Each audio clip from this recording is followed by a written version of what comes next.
चलिए सभी लोगों को नमस्ते और हम लोग शुरुआत करते हैं। आज हमारा कितना नंबर सेट का डिस्कशन होना है? 125 नंबर सेट का डिस्कशन आपका होगा। आप सभी लोग लाइव आ जाइए फटाफट करके और शुरुआत करते हैं आज के क्वेश्चंस का। पहला क्वेश्चन जो हमारा है मिलान करने वाला क्वेश्चन है। आप सभी लोग इस क्वेश्चन के आंसर करके बताएंगे। पहला क्वेश्चन मिलान करने वाला क्वेश्चन है और आप सभी लोग एक बार आंसर करिए क्वेश्चन का। देखते हैं आंसर क्या मिलान सही हमारा होगा। पास्कल का नियम, आर्किमिडीज का सिद्धांत, बर्नौली का प्रमेय और श्यानता, ये चार पैरामीटर को मिलान करना है। आपके पास मेरे भाई यही चार गो पैरामीटर है। सबसे पहला क्या है तो आपका यहाँ पर पास्कल्स लॉ की बात कर रहा है। दूसरा पैरामीटर हमारा क्या है तो आर्किमिडीज प्रिंसिपल की बात कर रहा है। और तीसरा पैरामीटर हमारा क्या है तो कहेंगे यहाँ पर बर्नौली प्रमेय की बात कर रहा है। और जो चौथा पैरामीटर है वो हमारा क्या है तो विस्कोसिटी यानी कि श्यानता की बात कर रहा है। सबके बारे में मैंने आपको बताया है, ये बात आप ध्यान रखना मेरे भाई। जब भी हम यहां पर बात करते हैं विस्कोसिटी की बात करते हैं, एक एक बच्चे को पता होगा कि जब हम द्रव विस्कोसिटी की बात करते हैं ये कहां देखने को मिलता है तो आपको ध्यान रखना है कि द्रव तथा गैस के सतहों के बीच में आपको ध्यान रखने को मिलता है। द्रव या गैस के सतहों के बीच में, इसके सतहों के बीच जो घर्षण पैदा करता है के बीच, द्रव या गैस के सतहों के बीच जो घर्षण पैदा करता है उसी को हम लोग क्या कहते हैं? घर्षण पैदा करता, उसी को हम विस्कोसिटी कहते हैं। इस बात को आप ध्यान रखना। घर्षण पैदा करता यानी घर्षण पैदा करना मतलब आंतरिक प्रतिरोध पैदा करना। घर्षण पैदा करने का मतलब है आंतरिक प्रतिरोध पैदा करना। इस बात को आप ध्यान रखेंगे। आंतरिक प्रतिरोध पैदा करना, घर्षण पैदा करना मतलब आंतरिक प्रतिरोध पैदा करना, ये बात आपको ध्यान रखना है। और आंतरिक प्रतिरोध को ही हम लोग श्यानता कहते हैं। जिस द्रव का जो द्रव गाढ़ा होता है उसकी श्यानता ज्यादा, जो द्रव पतला होता है उसकी श्यानता कम होती है। तापमान बढ़ाने से द्रव की श्यानता क्या होती है तो हम जानते हैं कि तापमान के बढ़ने से द्रव की श्यानता घट जाती है, जबकि गैस में क्या होता है तापमान के बढ़ने से गैस की श्यानता बढ़ती है। ये सब भी आपको याद रखना है, ठीक है। तो अगर हम लोग यहां देख रहे हैं तो इसमें से किसका मिलान करेंगे तो किसी तरल, तरल का मतलब द्रव और गैस होता है, किसी तरल में विभिन्न परतों के बीच, विभिन्न परतों के बीच जो आपेक्षिक गति का प्रतिरोध होता है, यानी जो आंतरिक प्रतिरोध हमारा पैदा होता है दो द्रव के बीच या दो गैस के बीच में या द्रव और गैस के बीच के सतह के बीच में घर्षण पैदा होता है, उसी को हम श्यानता कहते हैं। इसका मतलब कहीं ना कहीं डी का मिलान हमारा क्या है तो डी का 1 मिलान हमारा करेक्ट हो जाएगा।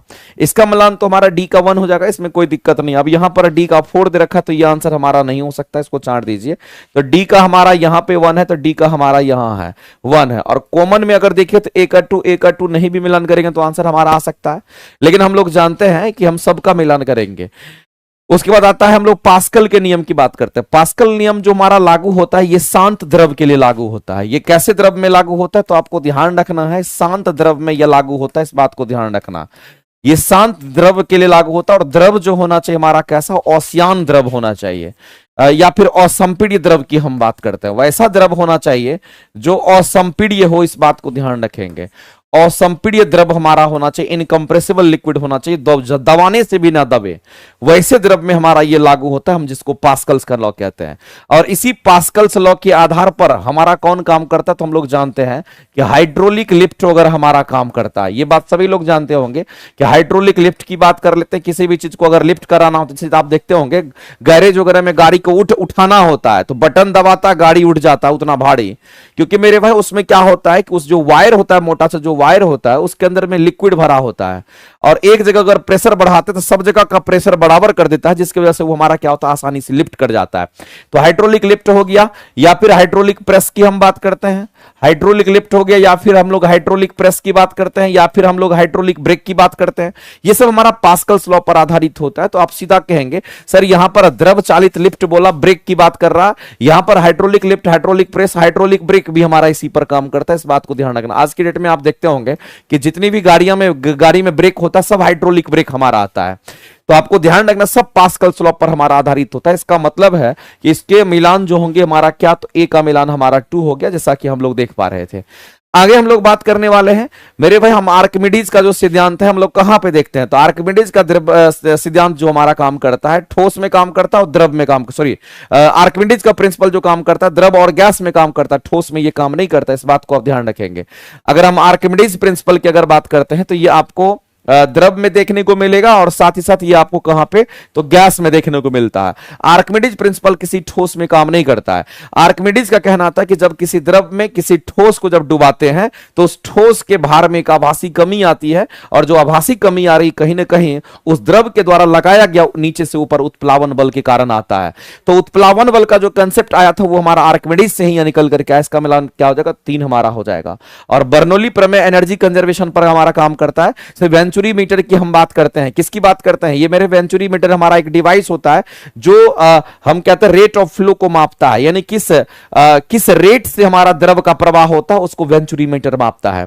या फिर पिटॉट ट्यूब की बात करते हैं, वेंचुरी मीटर हो गया, या फिर हम पिटॉट ट्यूब की बात करते हैं मेरे भाई। तो ये सब हमारा एक ऐसा डिवाइस होता है, यहां पर पिटॉट ट्यूब की बात करिए, एक ऐसा डिवाइस जो हमारा रेट ऑफ फ्लो को मापता है।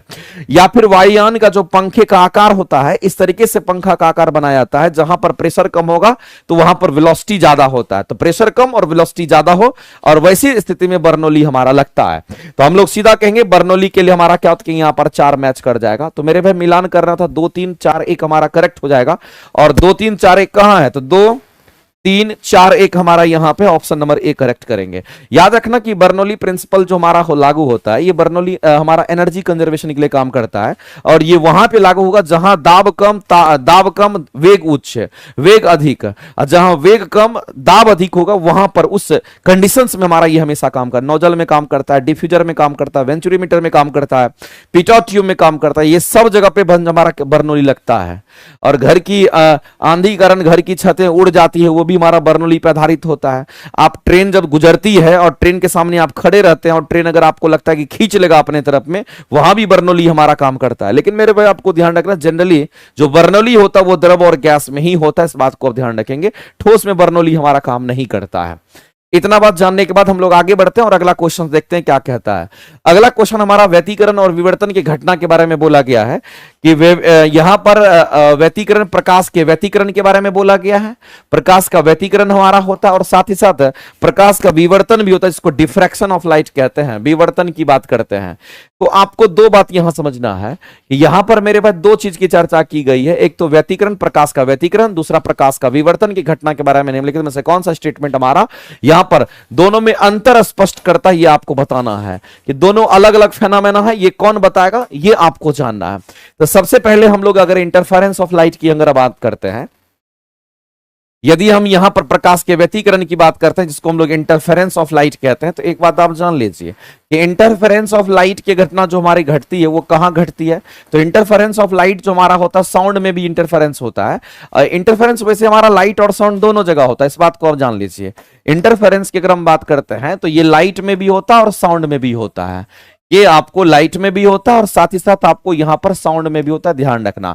हाँ, लाइट में आप इसको देख सकते हैं, अपनी आंखों से देख सकते हैं, इसको आप फील कर सकते हैं, आपकी आंखों से ये दिख जाएगा इंटरफेरेंस, तो इसको आप आंखों से देख सकते हैं, इसमें कोई दिक्कत नहीं है, आप इसको आंखों से देख सकते हैं। लेकिन अगर हम बात करते हैं साउंड में जो इंटरफेरेंस होता है, इसको आप अपनी आंखों से नहीं देख सकते हैं, इसको आप आंखों से नहीं देख सकते हैं, इस बात को आप ध्यान रखना। आंखों से नहीं देख सकते हैं, इस बात को आप ध्यान रखना मेरे भाई। इस तरीके से क्वेश्चन आपका आता है, आंखों से इसको आप नहीं देख सकते हैं। लेकिन इंटरफेरेंस की जब कभी भी बात आती है ना, तो मेरे भाई चाहे लाइट में देखिए कि साउंड में देखिए, फर्क नहीं पड़ता है। इंटरफेरेंस में हम लोग क्या करते हैं, 2 अलग अलग प्रकाश लेते हैं, 2 प्रकाश हम लोग इसमें कंसीडर करते हैं। कितना हम लोग सोर्स ऑफ लाइट लेते हैं, तो यहां पर 2 सोर्स ऑफ लाइट हम लोग लेते हैं।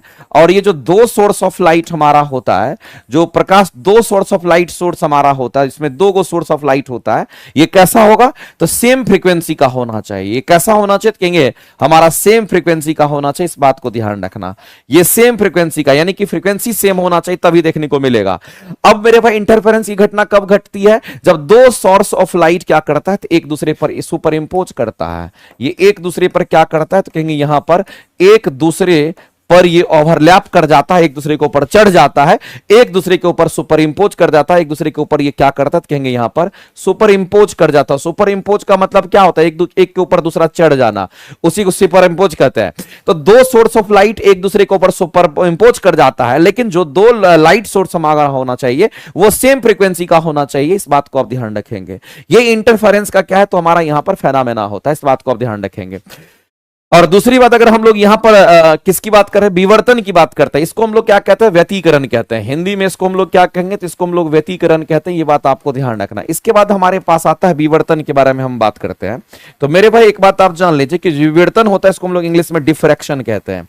इसको हम लोग इंग्लिश में क्या कहते हैं, तो डिफ्रैक्शन कहते हैं। और हम सभी लोग जानते हैं जो डिफ्रैक्शन हमारा होता है, डिफ्रैक्शन के लिए हम लोग क्या करते हैं, तो मोनोक्रोमेटिक सोर्स ऑफ लाइट लेते हैं। इसमें कौन सा लाइट लेते हैं, तो इसमें मोनोक्रोमेटिक सोर्स ऑफ लाइट लेते हैं। ये बात आपको ध्यान रखना है। इसमें मोनोक्रोमेटिक सोर्स ऑफ लाइट लेते हैं, मोनोक्रोमेटिक सोर्स ऑफ लाइट हमारा इस्तेमाल होता है। यहां पर मोनोक्रोमेटिक सोर्स ऑफ लाइट हमारा इस्तेमाल होता है, इस बात को आप ध्यान रखेंगे।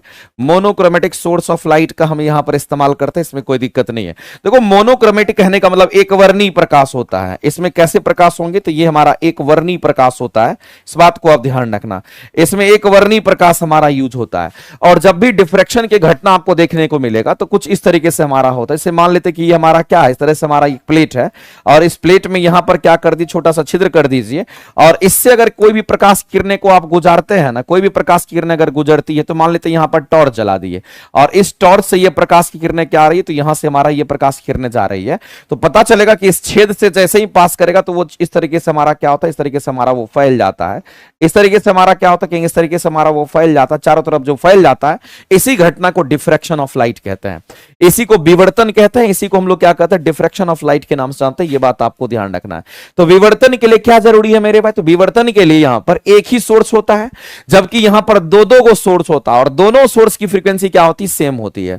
यहां सिंगल सोर्स होगा, जबकि यहां पर डबल सोर्स हमारा होता है इंटरफेरेंस के लिए। यह बात आपको ध्यान रखना है। दोनों में एक मेन अंतर तो हमने आपको बता ही दिया कि दोनों में मुख्य डिफरेंस हमारा क्या होगा, तो मेन डिफरेंस हमारा यह होता है कि एक में सिंगल सोर्स होता है, एक में हमारा डबल सोर्स ऑफ लाइट हम लोग यूज करते हैं।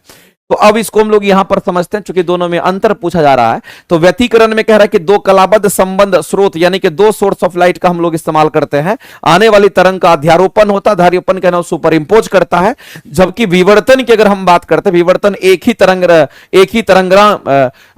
तरंग के विभिन्न भागों से आने वाली तरंगों के मुड़ने के अध्यारोपण हम लोग कहते हैं। यानी कहने का मतलब मुड़ने और अध्यारोपण से संबंधित है। कहने का मतलब मेरे भाई इसमें एक ही तरंग का इस्तेमाल होता है, इसमें एक ही सोर्स ऑफ विवर्तन में एक ही सोर्स ऑफ लाइट का हम इस्तेमाल करते हैं, इसमें एक ही सोर्स ऑफ लाइट का इस्तेमाल करते हैं। जब हम इंटरफेरेंस की बात करते हैं, व्यतिकरण की बात करते हैं, इसमें दो कलाबद्ध स्रोत का इस्तेमाल करते हैं। ये मेरे भाई इसका मेन डिफरेंस है, इस बात को आप ध्यान रखेंगे। और कई बार क्वेश्चंस आपके अगर आ गए तो आप आसानी से आंसर कर सकते हो। मुख्य डिफरेंस जो था हमारा क्या था, किंग ऑप्शन नंबर ए हमारा कहता है। यहां कह रहा है कि व्यतिकरण केवल प्रकाश में होता है। मेरे भाई हमने बोला कि व्यतिकरण जो होता है ये लाइट में भी होगा, साउंड में भी होगा, इसमें नहीं दिखता, इसमें आपको टोटली दिख जाता है। यहां कह रहा है कि केवल प्रकाश में होगा, जो कि बिल्कुल ही निहायत गलत है, इस बात को आप ध्यान रखेंगे। व्यतिकरण विवर्तन जो होता है हमारा डिफ्रैक्शन ऑफ साउंड का भी डिफ्रैक्शन होता है। जैसे आप मान लेते कि इस रूम में बात कर रहे हैं और आपकी आवाज क्या है, तो कहीं पर अगर छोटा सा खिड़की वगैरह रहता, दूसरी आवाज में आपकी आवाज जा रही है, इसका मतलब आपकी साउंड उससे टकराई और बाहर उधर चली गई, उसको हम लोग डिफ्रैक्शन ही तो कहते हैं। इसका मतलब आप ये समझ लीजिए साउंड का भी डिफ्रैक्शन होता है। तो ये तो हमारा सही था, लेकिन यहां केवल प्रकाश में व्यतिकरण बोला तो ये गलत है। अगला कह रहा है कि विवर्तन में फ्रिंज की जो चौड़ाई होती है हमेशा समान होती है, व्यतिकरण में भिन्न हो सकती है। उल्टा लिख दिया है यहां मेरे भाई, उल्टा लिखा है, ये आपको उल्टा लिखा गया है। तो यहां पर आपको समझना है कि जब हम विवर्तन की बात करते हैं तो और यहां पर व्यतिकरण की अगर हम बात करते हैं, तो जो व्यतिकरण हमारा होता है इसको इंटरफेरेंस ऑफ लाइट कहते हैं। इस इंटरफेरेंस में हम लोग को क्या मिलता है, तो यूनिफॉर्म हम लोग को क्या मिलता है, फ्रिंजेस मिलता है। आप यहीं पर लिख लीजिएगा, अगर कहीं पर नोट करके लिख लेना तो आपके काम का होगा। अगर हम किसकी बात कर रहे हैं, इंटरफेरेंस की अगर हम बात करते हैं, तो इंटरफेरेंस में आपको यूनिफॉर्म आपको क्या बनता है, तो कहेंगे यहां पर यूनिफॉर्म यानी कि एक समान यूनिफॉर्म फ्रिंज विड्थ बनता है। इस बात को ध्यान रखना, यूनिफॉर्म फ्रिंज बनता है, इस बात को आप ध्यान रखिए, यूनिफॉर्म फ्रिंज बनता है। ये चीज आपको ध्यान है, जो विड्थ होता है, हमारा जो विड्थ होता है, फ्रिंज विड्थ होता है, वो एक समान होता है। जबकि हम बात करते हैं किसका, डिफ्रैक्शन की हम बात करते हैं। यदि हम यहां पर किसकी बात कर रहे हैं, तो डिफ्रैक्शन की बात करते हैं, तो ये हमारा यूनिफॉर्म नहीं होता है, इसमें अलग अलग हमारा होता है। तो इसमें हम कहेंगे नॉन यूनिफॉर्म हमारा बनता है, इस बात को ध्यान रखेंगे। ये कैसा बनेगा, तो यहां पर नॉन यूनिफॉर्म बनता है, ये चीज आपको ध्यान रखना है। यहां पर नॉन यूनिफॉर्म हमारा बनता है, इस तरीके से हम लोग ध्यान रखना है। तो ये आपको उल्टा लिखा हुआ था, इसीलिए स्टेटमेंट आपका क्या हो जाएगा, तो यहां गलत हो जाएगा। ये दो स्टेटमेंट गलत है, एक स्टेटमेंट आपका सही था, जिसके हिसाब से हम लोग आंसर करेंगे, और ऑप्शन नंबर ए जो होगा हमारा करेक्ट आंसर हो जाएगा। ऑप्शन नंबर ए जो होगा मेरे भाई यहां पर करेक्ट आंसर हो जाएगा। तो फ्रिंज विड्थ जो हमारा होता है यूनिफॉर्म किसमें नहीं होता, तो कहेंगे डिफ्रैक्शन में नहीं होता है। और यूनिफॉर्म जो फ्रिंज विड्थ बनता है वो किसमें, तो इंटरफेरेंस में बनता है। इस बात को आप ध्यान रखेंगे। और इसमें अगर इंटरफेरेंस में अगर बनता तो ब्लैक और व्हाइट, ब्लैक और व्हाइट, ब्लैक और व्हाइट का कॉम्बिनेशन होता है। इस तरीके से हम लोग को ये चीज ध्यान रखना है, नोट करके लिख लीजिएगा, कई बार एग्जाम में आता है और आपको ध्यान भी रखना। आगे चलते हैं। अगला क्वेश्चन कहता है यदि पृथ्वी अपनी धुरी पर घूमना बंद कर दे। क्वेश्चन में ये आपसे ये क्या कह रहा है, इस बात को समझिए। कह रहा है यदि पृथ्वी अपनी धुरी पर घूमना बंद कर दे, यानी कहने लगा घूमना अगर बंद कर देगा, इसका मीनिंग क्या हुआ, घूमना अगर कोई भी चीज बंद कर देगा इसका मतलब उसका कोणीय वेग कोणीय चाल क्या होगा, तो जीरो हो जाएगा। घूमना बंद कर दे इसका मतलब उसका कोणीय वेग कोणीय चाल क्या हो जाएगा, तो जीरो हो जाएगा। तो भूमध्य रेखा पर किसी वस्तु का भार क्या होगा, ये कह रहा है मेरे भाई। भूमध्य रेखा पर किसी वस्तु का भार अगर निकालना है तो सबसे पहले तो आप ये समझ लीजिए कि भूमध्य रेखा की अगर हम बात करते हैं, जिसको हम लोग इक्वेटर कहते हैं, भूमध्य रेखा कहने का मतलब इसको क्या बोलते हैं, इक्वेटर कहते हैं। और इक्वेटर में जो जी में परिवर्तन होता है वो G dash equal to G minus R omega square हमारा क्या होता है, कहेंगे यहाँ पर कॉस स्क्वायर हमारा यहाँ पर मान लेते थीटा होता है। ये फॉर्मूला हमारा कहां पे होता है, तो जी में जो वेरिएशन आएगा भूमध्य रेखा पर जी में वेरिएशन आएगा उसके लिए फॉर्मूला हमारा होता है। मेरे भाई कोई भी चीज घूमते घूमते अगर इक्वेटर से पोल पे जाए, पोल से इक्वेटर पर जाए, तो उसके लिए किसी भी जगह पर यही फॉर्मूला हमारा लगेगा, घूर्णन के कारण हमारा होता है। चूंकि ये घूर्णन के कारण आपसे बोला गया है। अगर जी का मान निकल जाएगा तो समझ लीजिए भार भी आपका निकल जाएगा, क्योंकि भार जो होता है वो हमारा एम गुना जी होता है। भार टोटली जी पर निर्भर करता है। अब यहां पर बात करते हैं, आपसे क्वेश्चन में कह रहा है कि घूमना बंद कर दे। अगर घूमना बंद कर देगा तो ओमेगा का मान तो जीरो हो जाएगा। घूमना बंद कर देगा मतलब ओमेगा का मान जीरो हो जाएगा मेरे भाई। तो ऐसी परिस्थिति में हमारे पास जो जी डैश निकल करके आएगा वो जी डैश किसके बराबर, तो जी के बराबर हो जाएगा। अब यहां पर अगर हम भार कैलकुलेट करेंगे तो भार बराबर हमारा एम जी डैश होगा, जो कि हमारा mg के बराबर हो जाएगा। यानी कि जो वास्तविक भार पहले था वही भार हमारा रहेगा मेरे भाई। भार में कोई परिवर्तन नहीं आएगा, इस बात को आप ध्यान रखेंगे। जो पहले का भार था उसी भार के बराबर, चूंकि घूमे ओमेगा घूर्णन करना ही बंद कर दिया, इसका मतलब ओमेगा का मान जीरो हो गया। ओमेगा का मान जीरो हो गया, इस पूरे टर्म को जीरो कर देगा और वैसी कंडीशन में जी डैश बराबर जी हो जाएगा। और जब जी डैश बराबर जी होगा तो किसी भी वस्तु का भार हमारा mg होता है और यहां हमारा जी डैश जी के बराबर, इसलिए कहेंगे mg डैश हमारा mg के बराबर। इसका मतलब उसके भार में कोई परिवर्तन नहीं होगा। तो इस क्वेश्चन का अगर आंसर करेंगे तो आप आंसर क्या करेंगे, घट जाएगा बढ़ जाएगा क्या होगा, तो उसके भार में कोई परिवर्तन नहीं होगा, चूंकि जी के मान में कोई परिवर्तन नहीं हो रहा है। इसलिए इस क्वेश्चन का अगर आंसर करेंगे तो ऑप्शन नंबर सी हमारा राइट आंसर हो जाएगा। ऑप्शन नंबर सी क्या होगा मेरे भाई, तो इस क्वेश्चन के लिए करेक्ट आंसर हो जाएगा। इस बात को आप ध्यान रखेंगे। जी का मान अलग अलग हो सकता है अलग अलग जगह पे, लेकिन कैपिटल जी हमारा कांस्टेंट रहेगा। बिल्कुल इस क्वेश्चन का जो आंसर है ना वो आपका गलत दे रखा है। इस क्वेश्चन का आंसर गलत दे रखा है, आप सही कर लीजिएगा। सर पोल पर नो चेंज होगा ना, पोल पर तो नो चेंज होगा, लेकिन इक्वेटर पे भी तो हो सकता है। इक्वेटर के लिए फॉर्मूला लगा सकते हैं कि नहीं लगा सकते, घूर्णन गति करना बंद कर देगा, ओमेगा का मान जीरो हो जाएगा। अगर ओमेगा का मान जीरो हो गया, घूर्णन गति बंद करेगा, इसका मतलब है पृथ्वी अपनी धुरी से घूर्णन करना बंद कर देता है। तो ऐसी परिस्थिति में हम लोग सीधा कह सकते हैं यहां पर ओमेगा का मान जीरो होगा। अगर ओमेगा का मान जीरो हो गया तो जाहिर सी बात ये पूरा टर्म जीरो कर देगा। ये पूरा टर्म जीरो करेगा तो जी डैश का मान जी के बराबर हो जाएगा। इसका मतलब भार कितना होगा, तो m g dash m g के बराबर, जितना भार पहले था उतना ही भार रह जाएगा। आंसर करेंगे सी। पोल पे तो हमारा किसी भी सूरत में अपरिवर्तित ही रहता, पोल में कोई दिक्कत नहीं है। इक्वेटर में कंडीशन लगा हुआ उसके हिसाब से आंसर करेंगे, रट रटा हुआ आंसर नहीं करना है। आप जो दे रखा है जिसके हिसाब से हम लोग को आंसर करना है। अगला क्वेश्चन हमारा दे रखा है उष्मा गतिकी का शून्यवां नियम से क्वेश्चन दे रखा है। बताइए तो उष्मा गतिकी का कितने नियम है, उसके हिसाब से क्वेश्चन पूछा गया।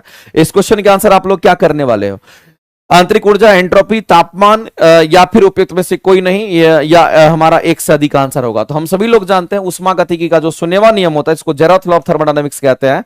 उससे तापमान के संबंध में पता चलता है, यानी कहने का मतलब है equilibrium of temperature of equilibrium, यानी थर्मल इक्विलिब्रियम के बारे में पता चलता है। इस बात को ध्यान रखना, तापमान के संबंध में पता चलता है, ये आपको ध्यान रखना है। इससे तापमान के बारे में पता चलता है। हम किसकी बात कर रहे हैं, तो उष्मा गतिकी के शून्यवां नियम की हम बात कर रहे हैं। इस बात को ध्यान रखना। अगर उष्मा गतिकी का जो शून्यवां नियम है इस पर फोकस कीजिए। उष्मा गतिकी का जो शून्यवां नियम है ये हमारा किस पर, तो कहेंगे तापमान का संबंध देता है। एक लाइन में तो ये चीज आपको ध्यान रखना, ये तापमान का संबंध देता है, ये बात आपको ध्यान रखना है। और इसी तरीके से मेरे भाई ध्यान रखना, इनका कहना यह होता है कि जैसे मान लेते कि हमारे पास में क्या है, अलग अलग हमारे पास ब्लॉक है। एक ब्लॉक आप यहां देख लीजिए, और इसी पर एक ब्लॉक यहां लगा दीजिए और एक ब्लॉक को आप यहां लगा दीजिए। इसमें आपको कितने ब्लॉक दिख रहे होंगे? 3 ब्लॉक दिख रहा है। इसको बोल देते हैं ये हमारा ए है, इसको बोलते हैं बी है, और इसका मतलब ये हमारा सी है। मेरे कहने का मतलब ये है कि ऊष्मा का संचरण तब होता है जब डायरेक्ट कांटेक्ट होता है, जब डायरेक्ट कांटेक्ट होता है। अगर मान लेते हैं यहां पर तापमान इसको T1 कह दिए, इसको हम लोग यहां पर T2 कह दिए, इसको हम T3 कह दिए, तो जाहिर सी बात है मेरे भाई ये तब तक तापमान को बढ़ा चुके, डायरेक्ट कांटेक्ट में एनर्जी का हमारा एनर्जी ट्रांसफॉर्मेशन होगा, ऊष्मा का संचरण होगा, लेकिन उच्च तापमान से निम्न तापमान में होगा। इसको मान लेते हैं उच्च तापमान पर है, अगर मान लेते हैं इसका टेम्परेचर 50 डिग्री सेल्सियस है और इसका टेम्परेचर मान लेते हैं 25 डिग्री सेल्सियस है, इसका तापमान मान लेते हैं कि 10 डिग्री सेल्सियस, तो क्या होगा? उच्च तापमान से निम्न तापमान हमारा होगा। लेकिन कब तक होगा? जब तक कि दोनों का तापमान आपस में बराबर ना हो जाए, यानी कि थर्मल इक्विलिब्रियम में नहीं जाए। अब ये इसके साथ एनर्जी ट्रांसफर करेगा, चूंकि डायरेक्ट कांटेक्ट में हमारा है, तो हम कहेंगे ये कब तक करेगा? जब तक कि दोनों का तापमान बराबर ना हो जाए, ऐसे करके बराबर ना हो जाए। तो मेरे पास जब ये रिलेशन मिलता है तो इससे एक और रिलेशन मिलता है कि दोनों इनडायरेक्ट कांटेक्ट में है, लेकिन फिर भी मेरे बहन दोनों का संबंध मिलता है कि T1 और T3 आपस में क्या होगा? तो कहेंगे बराबर हो जाएगा। अगर T1 बराबर T2 है तो T2 की जगह T3 लिख देंगे तो T1 बराबर T3 हो जाए, कि ये दोनों अंडर हमारा विदाउट कांटेक्ट में रहते हुए दोनों का तापमान बराबर हो गया। यही तापमान का संबंध मिलता है किससे? तो ऊष्मागतिकी के शून्यवान नियम से। ऊष्मागतिकी के शून्यवान नियम से यह पता चलता है। ऊष्मागतिकी के द्वितीय नियम से एंट्रोपी का कांसेप्ट मिलता है, और ऊष्मागतिकी का जो प्रथम नियम होता है उससे एनर्जी कंजर्वेशन के बारे में पता चलता है। यह बात आपको ध्यान रखना है। आगे चलते मेरे भाई, अगला कहता है केपलर ने ग्रहों के गति का नियम दिया था। बिल्कुल सही बात है मेरे भाई, और आपसे क्वेश्चन क्या पूछा है? केपलर ने ग्रहों के गति का नियम तो दिया था, और ग्रह के कितने नियम दिए थे? ग्रह के गति का 3 नियम उन्होंने प्रस्तुत किया था। और आपसे आगे कह रहा है, इसमें क्या कह रहा है कि किसी ग्रह की अगर बात कर रहा है, किसी ग्रह का जो क्षेत्रीय वेग होगा हमारा क्या होगा, एरियल वेलोसिटी क्या होगी, उसका क्षेत्रीय वेग क्या होगा, क्षेत्रीय चाल क्या होगा, ये आपसे कहीं ना कहीं क्वेश्चन पूछा गया है। तो मेरे भाई आप लगातार क्वेश्चंस बना रहे हैं, और आप लगातार अगर क्लासेस भी कर रहे होंगे तो ये बार हमने कई बार बोला होगा, केपलर ने ये स्टेटमेंट दिया था, इस बात को ध्यान रखना है। इसके आंसर्स हमारे क्या होंगे आप ही बताइए मेरे। आज भी हम थ्योरी की क्लासेस में पढ़ा है, अगर ग्रेविटेशन आप मेरे से पढ़े होंगे तो उसमें जरूर हम ये बात जिक्र की है, और कई बार करते रहते हैं, चूंकि क्वेश्चन आपका इस तरह से फ्रेम होता है। हमने आपको बोला था केपलर्स लॉ के बारे में, याद कीजिएगा, हमने आपको बताया था केपलर्स लॉ के बारे में बताया था। हमने केपलर का नियम आपको बताया था, और केपलर के नियम का अगर हम बात करते हैं तो इसमें 3 नियम हमारा होता है। एक तो हमारा फर्स्ट लॉ की बात करते हैं, पहला लॉ जो हमारा होता है उसको कक्षीय नियम के नाम से जानते हैं, याद रखिएगा। अगर कोई ये कक्षीय नियम हमारा होता है, कक्षीय नियम से ये पता चला कि अगर कोई ग्रह या उपग्रह गति करेगी तो वह हमारा कैसा, तो दीर्घवृत्ताकार पथ में गति करेगी। ये चीज आपको ध्यान रखना है, इलेप्टिकल पाथ में वो गति करेगी, दीर्घवृत्ताकार पथ में गति करेगी। दूसरा बात आपको ध्यान रखना है कि सेकेंड लॉ की अगर हम बात करते हैं, इसी में अगर हम यहां पर सेकेंड लॉ की अगर हम बात करते हैं, किसकी बात कर रहे हैं? सेकेंड लॉ की बात करते हैं, तो कक्षीय नियम के बाद हमारा ये क्षेत्रीय नियम हमारा आता है। और इससे क्या पता चला था? तो क्षेत्रीय नियम में हम लोगों ने देखा था कि इस नियम में जो क्षेत्रीय चाल होता है, जिसको हम लोग डीए अपॉन में डीटी कहते हैं, क्षेत्रीय चाल जिसको हम लोग डीए अपॉन में क्या कहते हैं? डीटी कहते हैं, और डीए अपॉन में डीटी की वैल्यू क्या होगी? तो कांस्टेंट होगी, और इसी को डीए अपॉन में डीटी को हम क्षेत्रीय चाल के नाम से जानते हैं। इसी को हम लोग क्या कहते हैं? तो इसी को हम लोग क्षेत्रीय चाल कहते हैं, और क्षेत्रीय चाल जो होता है हमारा कांस्टेंट बना रहता है। क्योंकि जब सेकंड लॉ जब आप केपलर का पढ़ते हैं तो उस समय ये कहा जाता है अगर टाइम अगर समान होगा तो हमारा एरिया भी समान होगा, टाइम समान तो एरिया भी समान होगा। और ऐसी परिस्थिति में अगर ये 10 तो ये 10, अगर ये 20 तो ये 20, ये 25 तो ये 25, ये 50 तो ये 50 कटेगा तो हमेशा वैल्यू 1 आएगा और हमेशा कांस्टेंट रहेगा। इसलिए हमारा क्षेत्रीय चाल नियत होता, कांस्टेंट होता है, ये आपको ध्यान रखना। और दूसरी बात, इस बात को आप ध्यान रखेंगे मेरे भाई कि ये हमारा किस पर काम करता है? तो ये हमारा कोणीय संवेग संरक्षण पर आधारित होता है। ये किस पर? तो ये कोणीय संवेग संरक्षण पर आधारित होता है, कोणीय संवेग संरक्षण पर आधारित होता है। इस बात को आप ध्यान रखेंगे, ये कोणीय संवेग संरक्षण पर आधारित होता है, ये चीज आपको ध्यान रखना है, ठीक है। और तीसरा तो आवर्तकाल का नियम होता है। तब बताइए मेरे भाई कि क्षेत्रीय वेग क्या रहेगा? तो नियत रहेगा। क्षेत्रीय वेग क्या रहेगा? तो कहेंगे नियत रहेगा, कांस्टेंट रहेगा। और ऑप्शन नंबर हमारा क्या करेंगे? तो ऑप्शन नंबर बी करेक्ट हो जाएगा। ऑप्शन नंबर इस क्वेश्चन के क्या होंगे? तो बी हमारा राइट हो जाएगा। बताइए आपको क्लासेस में बताए हैं कि नहीं बताए हैं? अगर थ्योरी की क्लासेस पढ़ रहे होंगे तो आप लगातार इस ऐसे क्वेश्चन का आप आंसर करेंगे, इसमें कोई दिक्कत नहीं है। भूल कैसे गए? भूलना नहीं है, यही तो है कि रिवीजन भी करना और पढ़ते भी जाना है। भूलना भी नहीं है, पढ़ते जाना है, रिवीजन भी करते जाना। भूल कैसे जाइएगा? ऐसे कैसे भूल नहीं दे देंगे? इसलिए आप आराम से तैयारी कीजिए, कहीं से कोई दिक्कत नहीं है। ये कह रहा है सूर्य से दूरी के वर्ग का वित्तकर्मानुपाती होता है। ये हमारा कौन कहता है वित्तकर्मानु? ये तो हमारा कोई रिलेशन ही नहीं यहां पर। सूर्य से दूरी का समानुपाती, ये भी हमारा कोई रिलेशन यहां पे नहीं है। तो सीधा आंसर करेंगे बी करेक्ट हो जाएगा। नेक्स्ट, आगे चलते हैं। बायोट सावर्ट लॉ की अगर बात करते हैं, बायोट सावर्ट लॉ से मेरे भाई क्वेश्चंस आपका आता है, लेकिन ये 12th हम लोग को पढ़ना होता है, फिर भी आप जान लीजिए कई बार क्वेश्चंस आपका इस पर बायोट सावर्ट लॉ पे क्वेश्चंस आपका टीआरई 1 में पूछ दिया था, इसलिए आपको बायोट सावर्ट लॉ आप जान लीजिए कि एक्चुअली में हमारा क्या होता है। अगर हम यहां पर बायोट सावर्ट लॉ की हम बात करते हैं, किसकी बात करते हैं, बायोट सावर्ट लॉ की अगर हम बात करते हैं, तो आपको ध्यान रखना है इस बायोट सावर्ट लॉ से हम लोग क्या करते हैं, तो किसी भी कंडक्टर में किसी भी पॉइंट पर किसी भी चालक में किसी भी बिंदु पर हम लोग क्या करते हैं, मैग्नेटिक फील्ड निकाल लेते हैं, कैलकुलेट कर लेते हैं। तो मेरे भाई यहां पर मैग्नेटिक फील्ड कैलकुलेट करते हैं। से मान लेते हैं कि हमारे पास कोई कंडक्टर है, ऐसा कोई कंडक्टर है, इस कंडक्टर में हमको जहां भी इस कंडक्टर मतलब चालक जैसे तार है ये हमारा, और इस पर जहां कहीं भी हमको क्या चाहिए, तो मैग्नेटिक फील्ड हम कैलकुलेट कर सकते, किसी भी पॉइंट पर कंडक्टर के किसी भी पॉइंट पर हम मैग्नेटिक फील्ड निकाल सकते हैं। और मैग्नेटिक फील्ड निकालने का एक ही फॉर्मूला हमारा होता है, म्यू नॉट अपॉन में 4 पाई, म्यू नॉट अपॉन में 4 पाई, और आई करंट है, और इसमें जो करंट हमारा पास कर रहा होगा, I dl sine theta, I क्या होगा, तो यहां पर dl sine theta divided by r square हमारा होता है, ये फॉर्मूला है। और ये बायोट सावर्ट लॉ का फॉर्मूला होता है, किसी भी चालक तार में अगर करंट पास कर रहा है तो उसके किसी भी बिंदु पर आप मैग्नेटिक फील्ड निकाल सकते हैं, वो कितना होगा, तो इतने के बराबर होगा। ये कौन कहता है, तो ये हमारा बायोट सावर्ट लॉ कहता है। तो मैग्नेटिक फील्ड आपने कैलकुलेट किया, और मैग्नेटिक फील्ड जो हमारा निकल करके आया वो कितना, तो म्यू नॉट अपॉन में 4 पाई, ये किसी पॉइंट पर, और उसकी वैल्यू कितनी, तो आई डीएल अपॉन में sine, sorry I dl sine theta upon में क्या, तो कहेंगे यहां पर हमारा आर स्क्वायर है। ये फॉर्मूला जो है मेरे पास बायोट सावर्ट लॉ का है, और आप किसी भी पॉइंट पर किसी कंडक्टर में किसी भी पॉइंट पर किसी कंडक्टर में जब करंट पास करता है, तो उसके किसी भी कंडक्टर के किसी भी बिंदु पर आप मैग्नेटिक फील्ड निकाल सकते हैं, और उसकी वैल्यू इतनी ही होनी है। आगे कह रहा है कि बताइए किस पर निर्भर करता है, ये किस पर निर्भर करता है, तो आप इजीली निकाल सकते हैं, इसमें कोई दिक्कत नहीं। आप देखिए किसके किसके समानुपाती हो, म्यू नॉट बाय 4 पाई तो हमारा कांस्टेंट टर्म होता है, हम इसके बारे में चर्चा नहीं करेंगे, क्योंकि म्यू नॉट बाय 4 पाई हमारा क्या होता है, टोटली कांस्टेंट है, हम इसके बारे में चर्चा नहीं करेंगे, क्योंकि ये टोटली हमारा कांस्टेंट टर्म होता है, इस बात को आप समझ लीजिए। अब मेरे भाई यहां पर हमारे पास क्या पैरामीटर दे रखा है, तो हम लोग कहेंगे जो डीवी हमारा है ये समानुपाती करंट का हो सकता है, चूंकि ऊपर में आई है, और ये डीबी जो हमारा किसका, तो कहेंगे समानुपाती हमारा यहां डीएल यानी कि लंबाई का होगा, या फिर हम कहेंगे यहां पर जो डीबी हमारा होगा, जो हमारा मैग्नेटिक फील्ड डीबी होगा, ये भी तो कर्मानुपाती किसका, तो कहेंगे यहां पर आर स्क्वायर का, दूरी का स्क्वायर का होगा। तो यही हमारा रिलेशन यहां पर बचता है, और थीटा का भी हमारा हो सकता है। तो आपको मेरे में ध्यान रखना है कि इसमें से क्या है, कह रहा है कि धारावाही चालक के कारण किसी बिंदु पर विद्युतीय क्षेत्र निकालना, किसी बिंदु पर विद्युतीय क्षेत्र नहीं, किसी बिंदु पर हमारा मैग्नेटिक फील्ड होना चाहिए। तो एक धारावाही चालक के कारण किसी बिंदु पर क्या, तो चुंबकीय क्षेत्र प्राप्त करते हैं। ये धारावाही चालक एक तार हमारा है, जिसको कंडक्टिंग वायर कहते हैं, ये हमारा क्या, तो धारावाही चालक तार है, इस बात को ध्यान रखना। इसमें धारा चाह रहा है, इसलिए इसको हम लोग कहते हैं ये हमारा धारावाही चालक है, इस बात को आप ध्यान रखेंगे। और इस धारावाही चालक के किसी भी बिंदु पर आप मैग्नेटिक फील्ड निकालते हैं, तो धारावाही चालक के कारण किसी बिंदु पर आप अगर मैग्नेटिक फील्ड कैलकुलेट करते हैं, उसकी फॉर्मूला यही होगा, और ये लगाना, और यही हमारा बायोट सावर्ट लॉ कहता है, जिसमें मैग्नेटिक फील्ड हमारा समानुपाती करंट का, मैग्नेटिक फील्ड हमारा समानुपाती लंबाई का, और मैग्नेटिक फील्ड हमारा क्या होता है, वित्तकर्मानुपाती दूरी के स्क्वायर का होता है, इस बात को आप ध्यान रखेंगे। मेरे भाई इसमें से तो डायरेक्ट आपको यही लाइन आपको कह रहा है, और इस तरीके से इस क्वेश्चन के अगर आंसर करने के लिए जाएंगे तो ऑप्शन नंबर हमारा क्या हो जाएगा, तो बी करेक्ट हो जाएगा।